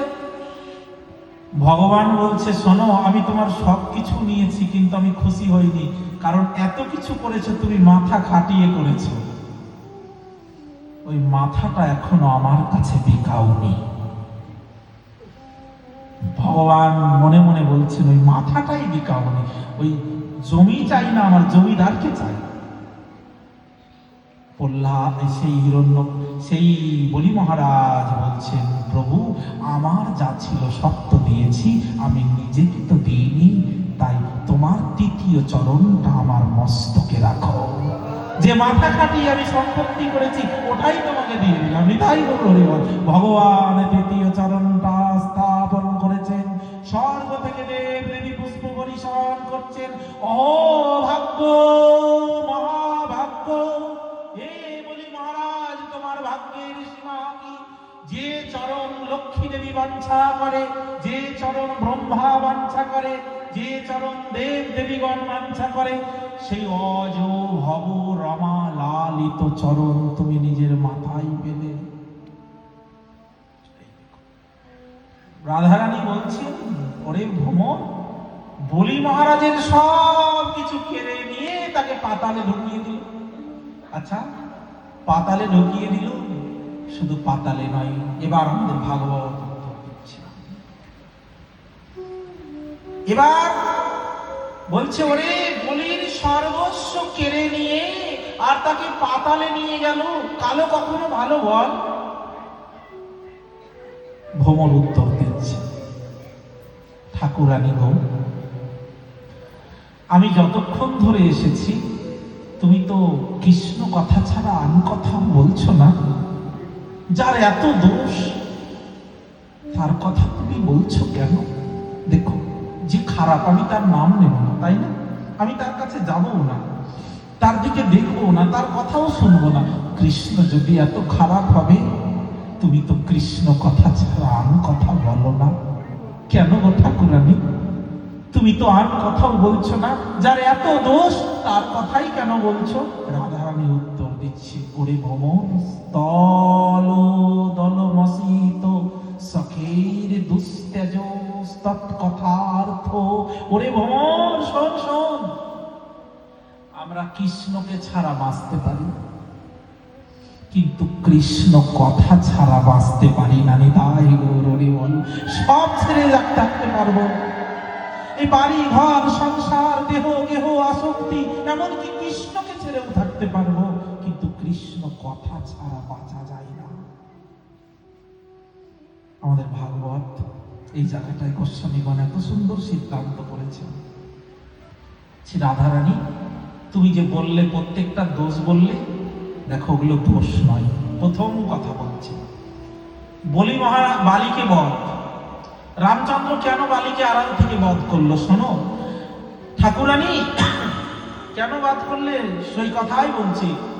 রাধারানী এই যে স্তুতিগুলো, এই ব্যাজস্তুতিগুলোকে স্তুতিতে রূপান্তরিত করছে। ঠাকুরানী তুমি তো ঠিকই বলেছ, আড়াল থেকে বধ করেছে, তাই না? শোনো, এই বালি মহারাজ, এই বালি কে ছিল? সুগ্রীবের ভাই ছিল, আর ভগবান সুগ্রীবের পক্ষ নিয়েছিল। কারণ বালি সাধনা করে বলতো, ভগবান আমি তোমার বিপক্ষে যাব কেন জানো? আমি যদি তোমার বিপক্ষে যাই, তোমার হাতে আমার মরণ হবে, তোমার চরণ হবে। যেমন বর্বরিক মহাভারতের যুদ্ধে কেন বিপক্ষে গেলেন? বর্বরিক বলেছিল, আমি যদি কৃষ্ণের পক্ষে যাই তাহলে আমার কৌরবের দলের কারো হাতে আমার মৃত্যু হবে, আর আমি যদি কৃষ্ণের বিপক্ষে যাই, অর্জুনের মতন হয় কৃষ্ণের হাতে আমি মরবো, না হয় কৃষ্ণের ভক্ত অর্জুনের হাতে আমার মৃত্যু হবে। এই জন্যই তো বিপক্ষে গেছিল। তো এর বিপক্ষে কেন গেল? বললো, আমি যদি রামের পক্ষ নিই, রামের হাতে মরতে পারবো না, আমার ইচ্ছা আমি রামের হাতে প্রাণ ত্যাগ করব। কিন্তু রাম ভগবান মারবেন কি করে? বালিকে তো ভগবান মারতে পারবেন না, কারণ বালি বর পেয়েছেন যে তার সামনে এসে দাঁড়াবে ওই ব্যক্তির যা শক্তি, তার দ্বিগুণ শক্তি বালির মধ্যে চলে আসবে। শুনেছেন ঘটনাটা? এটা অনেকে জানে। এরকম তার একটা বর ছিল, তার সামনে যে দাঁড়াবে, তাহলে স্ত্রী ভুবনের মধ্যে শক্তিমান হলো আমার রামচন্দ্র, আর রামচন্দ্র যদি বালির সামনে দাঁড়ায়, তাহলে রামের যা শক্তি তার দ্বিগুণ বালির মধ্যে হবে। তাহলে বালিকে পৃথিবীতে কেউ মারতে পারবে না। রাম কেন, এরকম 14টা রাম অবতার হলেও মারতে পারবে না। এই জন্য ভগবান তার আড়াল থেকে তাকে বলছে, ঠাকুরানী গো, আড়াল থেকে যখন মারলো, কি হলো জানো? ওই বালি মহারাজ পড়ে গিয়ে রাম রাম করতে লাগলো। ভগবান রাম ছুটে গিয়ে বলল, বালি আমি তোমাকে এইভাবে মারতে বাধ্য হলাম, তুমি আমার অপরাধ ক্ষমা করো, তোমাকে এক্ষুনি আমি বাঁচিয়ে দিচ্ছি। বলল, প্রভু আমি তো এইভাবেই তোমার হাতে মরতে চেয়েছি, যেন আমি তোমার চরণ পাই। শেষের দিনে যে তোমার নাম করতে করতে দেহ ত্যাগ করে, তাকে তো আর এই ধরাধামে আসতে হয় না, সে তো তোমার চরণে পেয়ে ধন্য হয়ে যায়। তাই যেন আমি তোমার নাম করিতে করিতে দেহ ত্যাগ করতে পারি। জন জন বাপি স্মরণ ভাবং ত্যজয়ন্তি কলেবরং ত্বং ত্বমেব বৈতি সদা তদ ভাবিত কন্তেয় অন্তকালে চ মামেব শরণমুক্ত্বা কলেবরং য প্রয়াতি সমদ ভাবং জাতি নাস্তত্র সংশয়। আমি যেন তোমার হাতেই মরতে পারি। ঠাকুরানী, তুমি বলেছ শূর্পণখার নাক কেটে কল্পা করে দিয়েছি। শোনো, এই শূর্পণখার দাদাকে রাবণ, রাবণ ছিল অভিশপ্ত, দুর্বাসা মুনির যে পরম ভক্ত ছিল, অভিশাপ দিয়েছে তুই রাক্ষস কুলে জন্ম নিবি। রাবণ লঙ্কায় বাস করে, 1,00,000 পুত্র আর 1,00,000 নাতি। রাবণের অনেক বড় রাক্ষস বংশ। কিন্তু ওই রাবণ কি করেছে, রাবণের এই রাক্ষস কুলকে উদ্ধার করবার জন্য প্রভুর কাছে প্রার্থনা জানিয়েছে। প্রভু রাম লঙ্কায় যাবেন কেন? লঙ্কায় কোনো দরকার নেই তো। এখন রাবণ আর রামের মধ্যে যদি যুদ্ধ হয় তবে রাম লঙ্কায় যেতে পারে। তা যুদ্ধ হতে গেলে তো যুদ্ধের একটা সূচনা দরকার, কারণ দরকার। কারণ ছাড়া তো কার্য ঘটে না। এই কারণটাই হলো শূর্পণখা। শূর্পণখা গিয়ে যখন বলল রামচন্দ্রকে তোমাকে বিয়ে করতে চাই, রাম ভগবান তার নাক কেটে দিল। আর তখনই সেইটা এসে দাদার কাছে বলল, দাদা দেখো দেখো, ওই রাম আমার কুরূপ করে দিয়েছে, আমার নাক কেটে দিয়েছে, জীবনে আর আমার বিয়ে হবে না। রাবণ বলল, আরে এত বড় আস্পর্ধায় ক্ষত্রিয়ের, আমার বোনকে কুরূপ করে দিল, আমার বোনের নাক কেটেছে, ওর বউকে তুলে নিয়ে আসবো। নিতাই গৌর সাধু সেজে গিয়ে ওর বউকে তুলে নিয়ে আসবে। সাধু সেজে গিয়ে সীতাকে হরণ করে নিয়ে গেল। আর সীতাকে হরণ করে নিয়ে গেল বলে রামচন্দ্র লঙ্কায় গেলে, আর লঙ্কায় গিয়ে যুদ্ধ হলো। আর যুদ্ধ হয়ে রাবণের 1,00,000 পুত্র 1,00,000 নাতি সহ রাবণ সবংশে রামের হাতে উদ্ধার হয়ে গেল, নিধন হয়ে উদ্ধার হল, রাক্ষস কুলে উদ্ধার। ভ্রমর বলছে, ঠাকুরানী যদি শূর্পণখার নাক না কাটতো তবে তো রাবণ উদ্ধার হতো না। এটা কি দোষ? প্রত্যেকটা সমাধান করছে আমাদের এই ভাগবতে। এরকম আরেক জায়গা আছে, কৃষ্ণের 18টি মহাদোষের কথা বলছেন বিশ্বনাথ চক্রবর্তী পাদেরটি। বলে মানুষের মধ্যে দোষ থাকে, ভগবানের তো দোষ থাকে না। বলে মানুষের মধ্যে দোষ থাকে, ভগবানের দোষ নেই। অষ্টাদশ মহাদোষ রহিত তনু, কিন্তু কৃষ্ণের দোষগুলো আছে। এগুলো আবার পরবর্তী শ্লোকে আবার দেখিয়েছেন, এগুলো ব্যাখ্যা করেছে। বলে মানুষের 18টা দোষের মধ্যে মহাদোষ 18টা, তার মধ্যে একটা চুরি করা। বলছে কৃষ্ণ তো চুরিও করেছে। বলে কি চুরি করেছে? বৃন্দাবনে মাখন চুরি করেছে। এবার কেন করেছে তার আবার সমাধান করেছে। প্রত্যেকটা এরকম সব অপূর্ব আগে এই সব পাঠ হতো। এইভাবে রাধারানীর কাছে আবার বলছে যে বলি মহারাজের কথাই বলছে, বলি মহারাজ দেখো ঠাকুরানী, তুমি বলছো সর্বস্ব কেড়ে নিয়ে তাকে পাতালে পাঠিয়েছে, আর বাকিটা তো বললে না। পাতালে পাঠানোর পর কি হয়েছিল গো বলি? জানো তোমরা কি হয়েছে? শোনো। পাতালে যখন বলি মহারাজ প্রেরণ করলেন, বলি মহারাজের কাছে গিয়ে ভগবান বলল, বলি তুমি তো সবকিছু আমাকে দিয়েছো, আমার কাছে কিছু চাইবে না? যে করে আমার আশ আমি তার করি সর্বনাশ, সে যদি না ছাড়ে আমার পাশ আমি হই তার দাসের দাস। বলো বলো কি চাই? বললো প্রভু তুমি যদি কিছু দেবে তবে এটাই দাও, আমি যেন ঘুম থেকে উঠে দেখতে পাই তুমি আমার দরজায় দাঁড়িয়ে আছো, তুমি আমার দরজার দারোয়ান হয়ে যাও। ভগবান বলির দরজায় দারোয়ান হয়ে গেলে। আচ্ছা, যে ভগবান 14 ভুবনের মালিক, যে ভগবানের সেবা করেন স্বয়ং লক্ষ্মী দেবী, সেই ভগবান আজকে ভক্তের দাসত্ব করছে। ঠাকুরানী বলতো, অসুর হয়ে যে চরণ ব্রহ্মাদি দেবতা পায় না, সে চরণ বলি পেয়েছে, এ কি বলি মহারাজের মহাগুণ নয়? রাধারানী এবার বলতে লাগলেন, ওরে ভ্রমর, আমরা তার কথাকে ছাড়া থাকতে পারি না, বাঁচি না কেন শোন। যদনু চরিত লীলা কর্ণ পীয়ূষ বিপ্র সকৃদন বিদুত দ্বন্দ্ব ধর্মা বিনিষ্টা স্বদপি গৃহ কুটুম্বম দিনমুৎসিজ্য দিনা বহবৈব বিহঙ্গা ভিক্ষু চর্যং চরন্তি।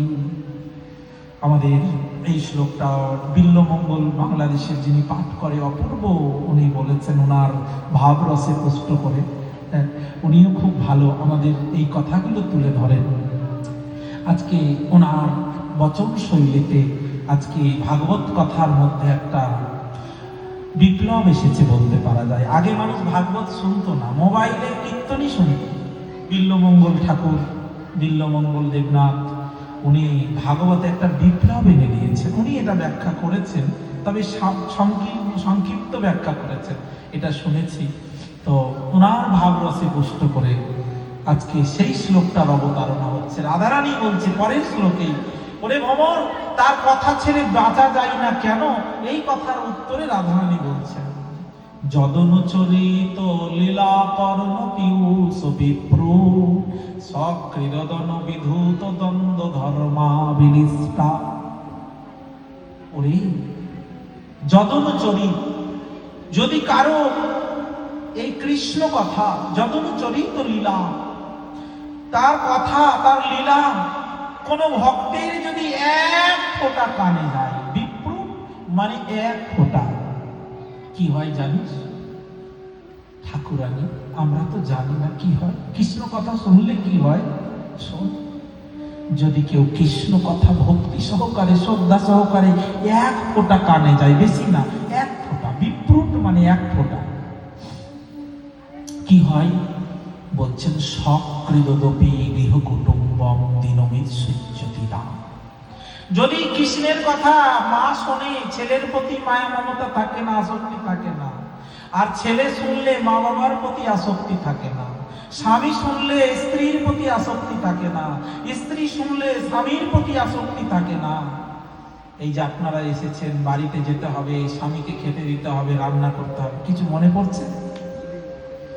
এই কথার কি শক্তি, সবকে ভুলিয়ে রেখে দিচ্ছে, সব ভুলে যাচ্ছে। আমি মনে করছি যে আমি সে কতক্ষণ ধরে বলছি বাড়ি যেতে হবে, কি দরকার আছে এতক্ষণ বকা?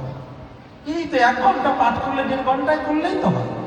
মনে পড়ছে না, যখন এই কথাগুলো বলি না, কি একটা যেন বলার আস্বাদন, শুনলেও যেন সময় কেটে যায়, মনে থাকে না। মা বাবার কথা মনে থাকে না, স্বামী শুনলে স্ত্রীর কথা মনে থাকে না, স্ত্রী শুনলে স্বামীর কথা মনে থাকে না। বললে মোট কথা, কৃষ্ণ কথা শুনলে কারো প্রতি সংসারে আসক্তি থাকে না।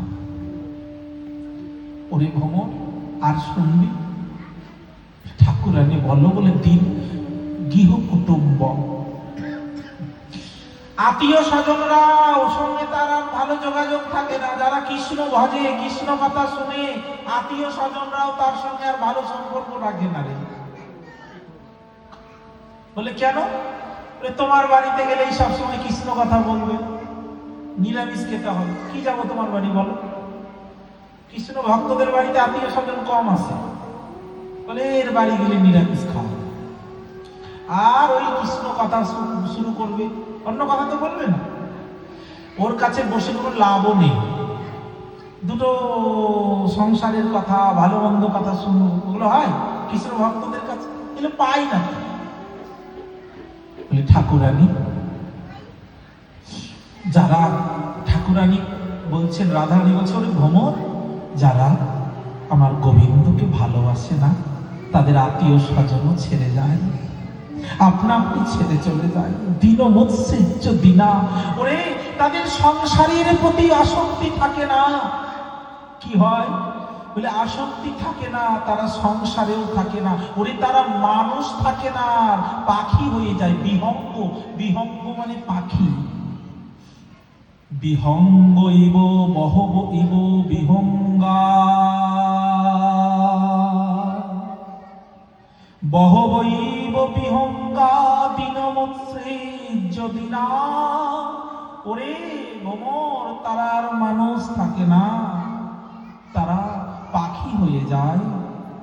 ঠাকুরানী গো, পাখি হয়ে তারা কোথায় যায়? বিহঙ্গ মানে পাখি, বলে যেমন তেমন পাখি হয় না, রাজহংস হয়ে যায়। আচ্ছা, রাজহংস কেন বলা হলো? রাজহংস কেন বলা হলো জানেন? রাজহংসকে জল আর দুধ একসঙ্গে দিলে জলটা রাজহংস আর দুধটা খেয়ে নেয়, জলটা পড়ে থাকে।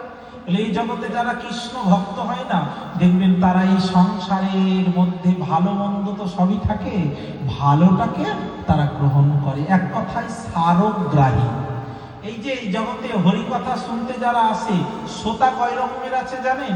অনেক রকমের শ্রোতা আছে। সুখ শ্রোতা, ভেগ শ্রোতা, আর হলো দেখুন হংস শ্রোতা। আমাদের এই জগতে 4 প্রকার শ্রোতা দেখতে পাই আমরা। এই যে হরিকথা যারা শোনে তারা হলো 4 রকমের হয়। বলে সুখ শ্রোতা, সর্প শ্রোতা, হংস শ্রোতা, ভেগ শ্রোতা। এখন তার 4 রকম বিভাগ বলি। বলে সুখ শ্রোতা, এই হংস শ্রোতা কারা, আর সর্প শ্রোতা কারা, আর ভেগ শ্রোতা কারা? ভেগ মানে ব্যাঙ।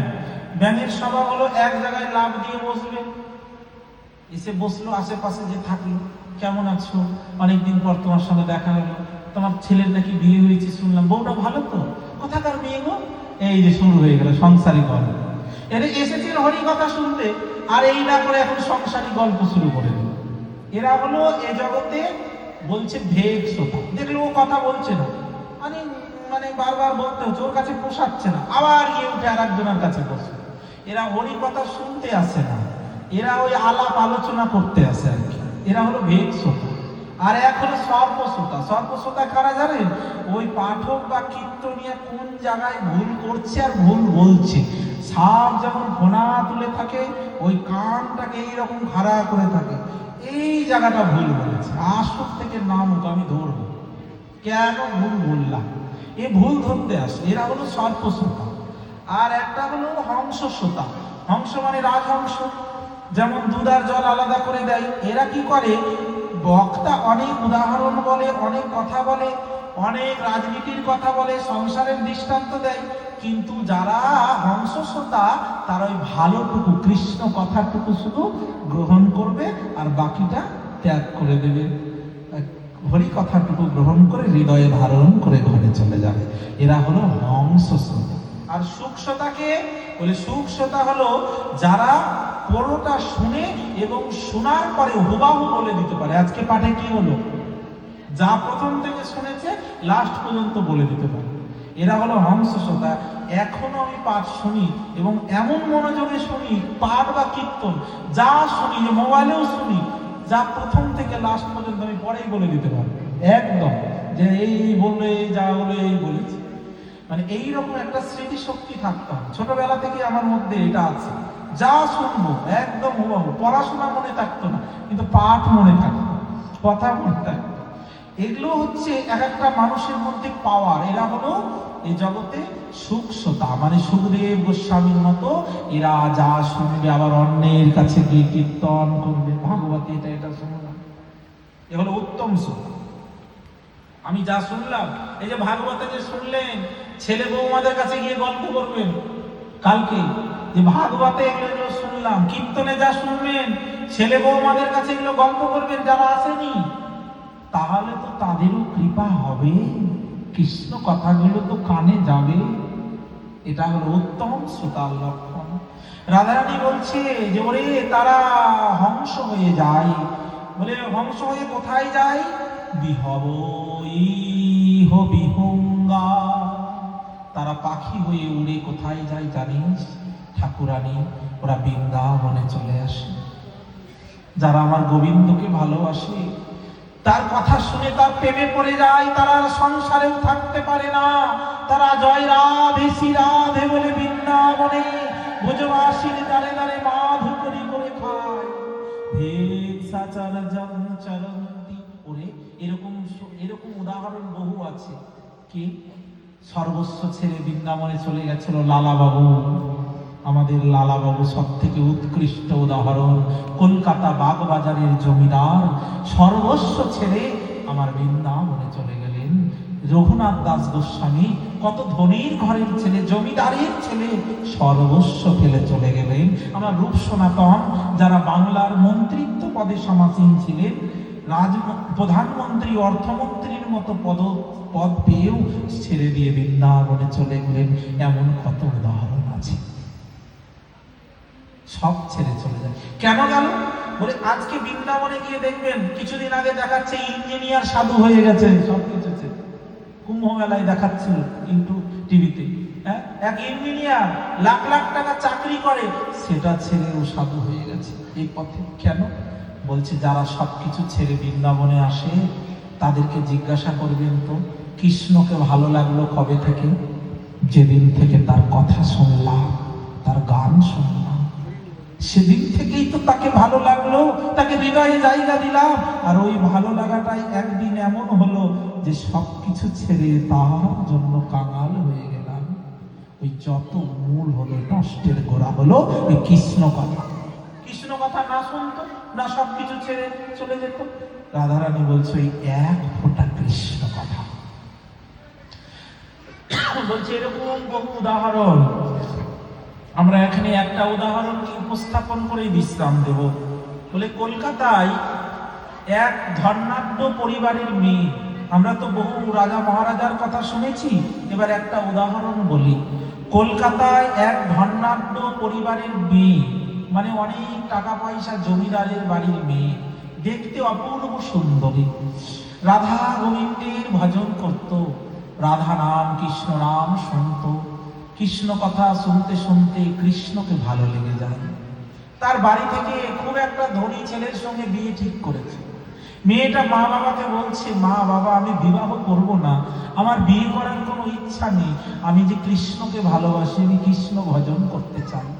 মা বাবা কি আর শোনে? মেয়ে মানুষ, মেয়েগুলো জন্ম নিয়েছিস, বিয়ে করবি না? এত ভালো ছেলে হাতছাড়া হবে? বিয়ে ঠিক করেছে, জোর করে বিয়ে দিবে। মেয়েটা সবাইকে অজান্তে চোখের আড়াল করে বাড়ি ছেড়ে চলে গেল বৃন্দাবনে। অপূর্ব সুন্দরী দেখতে। আর বৃন্দাবনে গিয়ে পুরানা কালীয়দহে সিদ্ধ জগদীশ বাবা নামে এক মহাত্মা, সেই মহাত্মার কাছে এসে বলছে, বাবা আমি আপনার কাছে দীক্ষা নিতে চাই, দীক্ষা নিয়ে কৃষ্ণ ভজন করতে চাই। সিদ্ধ বাবা বলল, কে মা তুই? কোথায় বাড়ি তোর? এত সুন্দর দেখতে, এই রূপ যৌবন, কোথা থেকে এসেছিস? বলে, বাবা আমার বাড়ি কলকাতা, আমি খুব ধনী ঘরের মেয়ে, আমার বিবাহ ঠিক করেছে, আমি বিয়ের পিড়িতে বসিনি, আমি সব ছেড়ে চলে এসেছি, আর কোনোদিন যাব না, বৃন্দাবনে রাধারানীর ভজন করব। কি বলিস তুই? এত সুন্দর রূপ যৌবন তোকে ভালো থাকতে দেবে না, এই সমাজ তোকে ভালো থাকতে দেবে না, তুই এখানে থেকে ভজন করতে পারবি না, তোকে কলঙ্কিত করবে, তোর কলঙ্ক লাগবে, তোর এই রূপ যৌবনই তোর জীবনে বাধা হবে, জীবনে কাটা হবে, যা যা ঘরে ফিরে যা। মেয়েটা বলছে, বাবা এই রূপ যৌবন, এই রূপ যৌবন যেদিন আমার দেহ থেকে প্রাণটা বেরিয়ে যাবে, এই দুমুঠো ছাই ছাড়া তো কিছু হবে না, এই রূপ যৌবন দিয়ে কি হবে? আমার রূপ যৌবনে জীবনে কাল, এই রূপ আমি দেখতে সুন্দর, আমি অপূর্ব সুন্দরী বলে আমার বৃন্দাবনে থাকা হবে না, আমার ভজন হবে না, এই জীবনে এই যে যৌবনটা একদিন থাকবে না, চিরস্থায়ী নয়, এই জন্য আমার এত বড় ক্ষতি হবে, আমার ভজন হবে না। এই বলে সিদ্ধ বাবার কাছ থেকে চলে আসলো। সিদ্ধ বাবার কাছ থেকে চলে এসে সারাদিন গায়ে চট গায়ে দিয়ে ঘুমিয়ে থাকে পাগলের মতো, লোকে যাতে তার দিকে ফিরে না দেখে। চট উড়ে কোনোভাবে যমুনার তীরে পড়ে থাকে, কেউ বুঝতে পারে না, কে পাগলই মনে করে। আর সন্ধ্যার আগে দিয়ে গধূলি বেলায় দূর থেকে সিদ্ধ বাবাকে প্রণাম করে আসে। এইভাবে চলে গেল দেখতে দেখতে 3 মাস, 3-4 মাস হয়ে গেছে। তারপরে এসেছে সিদ্ধ বাবার সামনে, বাবা এবার আমাকে দীক্ষা দেবেন তো? সিদ্ধ বাবা তাকিয়ে দেখছে, কে মা তুই? তোকে চেনা চেনা লাগছে, কে তুই? বলছে, বাবা আমি তো সেই মেয়ে যে এসেছিল 3 মাস আগে, বলেছিলাম না কলকাতা ধনী পরিবার থেকে এসেছি, আর আমি বৃন্দাবনে ভজন করব বলে। ও মনে পড়েছে, তুই সেই মেয়েটা আমার কাছে ভিক্ষার তরে এসেছিলি। আরে মা, তোর এই মুখে কি হয়েছে? ছোপ ছোপ দাগ কেন? তোর শরীরে এইরকম ক্ষীণ রোগা, এই কুশরি, গায়ে সারা গায়ে ছোপ ছোপ দাগ, কি হয়েছে মা? তোর কি পক্স হয়েছিল? মেয়েটা উত্তর দিচ্ছে, না বাবা, আমার তো পক্স হয়নি। আমার এগুলো কি হয়েছে শুনবেন? বল না মা, কি হয়েছে তোর? বলল, আপনি যেদিন বললেন আমার রূপ যৌবন থাকলে নাকি কৃষ্ণ ভজন হবে না, বৃন্দাবনে থাকতে পারবো না, এই রূপ যৌবনই আমাকে কাল করবে, আমার কলঙ্ক লাগবে। আমি ভাবলাম এই যৌবন তো চলে যাবে, রূপ তো একদিন নষ্ট হয়ে যাবে, এত সুন্দর জীবনটাকে পেয়েও হরিভজনে লাগাতে পারবো না। এই যৌবনই আমার জীবনের কাল, এই রূপই আমার সৌন্দর্যই আমার জীবনের কাল। তাই আপনার কাছে গিয়ে আমি কি করেছি জানেন? আগুনে মালায় আগুন করেছি, আর মালায় আগুন করে তার মধ্যে লোহার শিক গরম করেছি। লোহার শিক গরম করে চোখ আর ঠোঁট বাদ দিয়ে সারা গায়ে ছ্যাঁকা দিয়েছি, যাতে আমার সুন্দর রূপটা কুশ্রী হয়ে যায়, আমার দিকে কেউ ফিরে না তাকায়, আমি যেন রাধে বলে বজিলে ধুলাই ভজন করতে পারি। বাবা, আমার রূপটা কুশ্রী হয়েছে তো, আমার দিকে কেউ দেখবে না তো, আমি ভজন করতে পারবো তো, আপনি দীক্ষা দেবেন তো? সিদ্ধ বাবার চোখের কোণে জল চিকচিক করছে। ওরে মা, এই এত বড় কাজ তুই করতে পারলি? তুই ভজন করবি বলে তোর এত অনুরাগ? আই তোকে আজকেই দীক্ষা দেব। সেদিন সিদ্ধ বাবা ওই মেয়েটাকে দীক্ষা দিল, মেয়েটা ভজন করে অনেক দূরে চলে গেল। দেখুন রাধা গোবিন্দের ভজনের কি মহিমা, তার কথা অমৃতের কি মহিমা, কথা অমৃতের মহিমা কীর্তন করছেন। বলছেন একদিন গরুর, ভগবানের প্রিয় ভক্ত গরুর, তো এই কথাটি না বললে যেন শ্লোকের ব্যাখ্যা অপূর্ণ থেকে যায়। ভগবানের প্রিয় ভক্ত গরুর একদিন বলছে দেবাদিদেব মহাদেবের কাছে এসে, হে দেবাদিদেব, আমার মনে হঠাৎ কি হলো জানি না, অহংকার উদয় হলো। আমি মনে মনে ভাবছি, যেদিন রামচন্দ্রকে নাগ পাশে বন্দী করেছিল রাবণ, রামচন্দ্র আমাকে স্মরণ করলো, আমি গিয়ে রামের নাগ পাশ থেকে রামকে মুক্ত করলাম। আচ্ছা, আমি যদি না থাকতাম, রামকে কে মুক্ত করতো নাগ পাশ থেকে? কেউ তো করতো না। যে ভগবানের নামে জীবের অচ্ছেদ্য ভববন্ধন বুঝে যায়, সেই ভগবান নিজের বন্ধন থেকে নিজে মুক্ত হতে পারলো না, আমাকে দরকার হলো।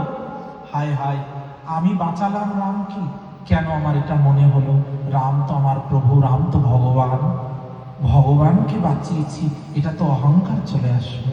এই অহংকার দূর হবে কি করে? মহাদেব বলল শোনো, মহাদেব বলল শোনো গরুর, তুমি বেশি করে কৃষ্ণ কথা শোনো, হরি কথা শোনো। হরি কথা শুনলে সমস্ত অহংকার দমিত হয়।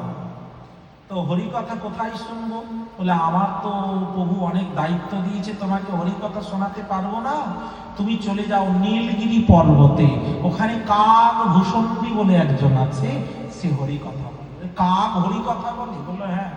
এই কাক ভূষণ্ডী কে ছিল জানেন? ভগবানের এক ভক্ত ছিল, দুই ভক্ত ছিল, একজনের নাম ছিল মৃগশিরা, মৃগশিরা মুনি, আর একজনের নাম ছিল বেদশিরা। আর দুই মুনি এক বনে জপ করছিল, ভজন করছিল। তো দুই মুনি ভজন করছে, একজন আগে থেকে করছেন, আর একজন পরে এসেছে। এখন দুজনের মধ্যে ঝগড়া লেগে গেল, আমি এখানে আগে থেকে জপ করছি, তুমি হঠাৎ কোথা থেকে আসলে? যাও এখান থেকে। বলছে কেন যাব? তুমি কি কুকুর নাকি যে এক গ্রামে আর এক গ্রামের কুকুর আসলে ঘেউ ঘেউ করে? এটা তো কুকুরের ধর্ম, এটা তো সাধুর ধর্ম নয়, বৈষ্ণব ধর্ম নয়।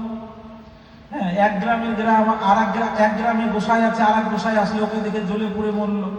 হ্যাঁ, এক গ্রামে এক কীর্তনী আছে, আর এক কীর্তনী আসলে ও জ্বলে পুড়ে মরলো। এটা তো গোসাইয়ের, এটা তো কুকুরের ধর্ম, কলহ প্রিয়তা, মানুষের ধর্ম তো নয়।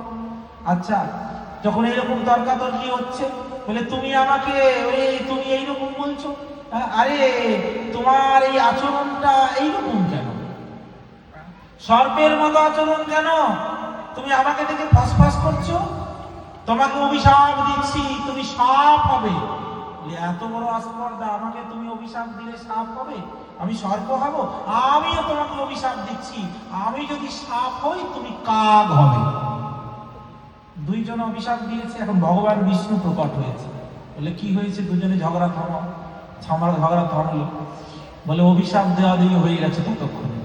ভগবান বলছে, দেখো, আজকে যদি আমি বলি তুমি কাগও হবে না আর ও সাপও হবে না, তাহলে বৈষ্ণবের মুখের কথা লঙ্ঘন হয়ে যাবে, সাধুর বাক্য লঙ্ঘন হয়ে যাবে। শোনো, আমি ভগবান, আমার কথা লঙ্ঘন হোক তাতে যায় আসে না, কিন্তু সাধুর কথাকে আমি ভগবান সর্বশক্তি দিয়ে রক্ষা করি। আমি বলছি তুমি মরার পরে সাপ হবে আর তুমি কাক হবে, কিন্তু তোমরা দুজনেই আমার ভক্ত, দুজনেই আমার চরণ পাবে। শোনো, তুমি হবে কালীয় নাগ, আর কালীয় নাগ হয়ে তোমার মস্তকে আমি নৃত্য করব। তুমি সর্প হয়ে আমার চরণ পাবে, আর অভিশাপ দিয়েছে তুমি কাক হবে, তুমি কাক হয়েও দিন রাত হরি কথা বলবে, তুমি হবে কাক ভূষণ্ডী। এই হলো কাক ভূষণ। এখন এসেছে গরুর, তার কাছে হরিকথা শুনতে, মহাদেবের আদেশ। যেখানে হরিকথা হচ্ছে তো তার কত যোজন শত যোজন জায়গা জুড়ে পরিবেশটা স্নিগ্ধ শীতল। গরুর এসে বসেছে, কি স্নিগ্ধ শীতল পরিবেশ। হরিকথা একটা পরিবেশ সৃষ্টি করে। কৃষ্ণ কথা, এই যে এই জায়গায় কীর্তন হবে, দেখবেন একটা আলাদা পরিবেশ তৈরি হবে, আলাদা অনুভব।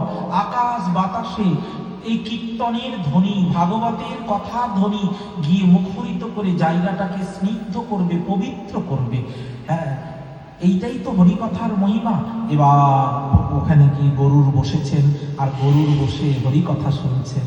দেখ, হরিকথা বলতে বলতে যখন চোখ পড়েছে কাকভূষণটির, আহা, মহাভাগ্য, মহাভাগ্য আমার, আমি যে ভগবানের কথা বলছি হে ভক্তগণ, সেই ভগবানকে দর্শন আমার পক্ষে দুর্লভ। কিন্তু আজকে এই শ্রোতাদের আসরে যে এসেছে সে হলো গরুর। যে ভগবানের কথা আমি মুখে বলছি ও ভগবানকে পিঠে করে বয়ে নিয়ে বেড়ায়, এমন ব্যক্তিকে আজকে আমরা পেয়েছি। তখন গরুর হাত জোর করে বলছে, হে কাগভূষণ্ডী মহারাজ, আমি তো ভগবানকে বয়ে নিয়ে বেড়াই, কিন্তু ভগবান কেমন, ভগবানের মহিমা কি, ভগবানের কথার মাধুর্য কি আমার জানা ছিল না এতদিন। গাধার মতো আমি শুধু বয়েই গেছি। এই গাধা যেমন দেখবেন চিনির বস্তা বয়, কিন্তু চিনির কি স্বাদ জানে? লবণের বস্তা বয়ে নিয়ে যায়, লবণের স্বাদ কি জানে? তেমন আমি ভগবানকে বয়ে নিয়ে গেছি, তো ভগবান কি জানিনি। আজকে আপনার মুখে হরি কথা শুনে জানলাম ভগবান কেমন,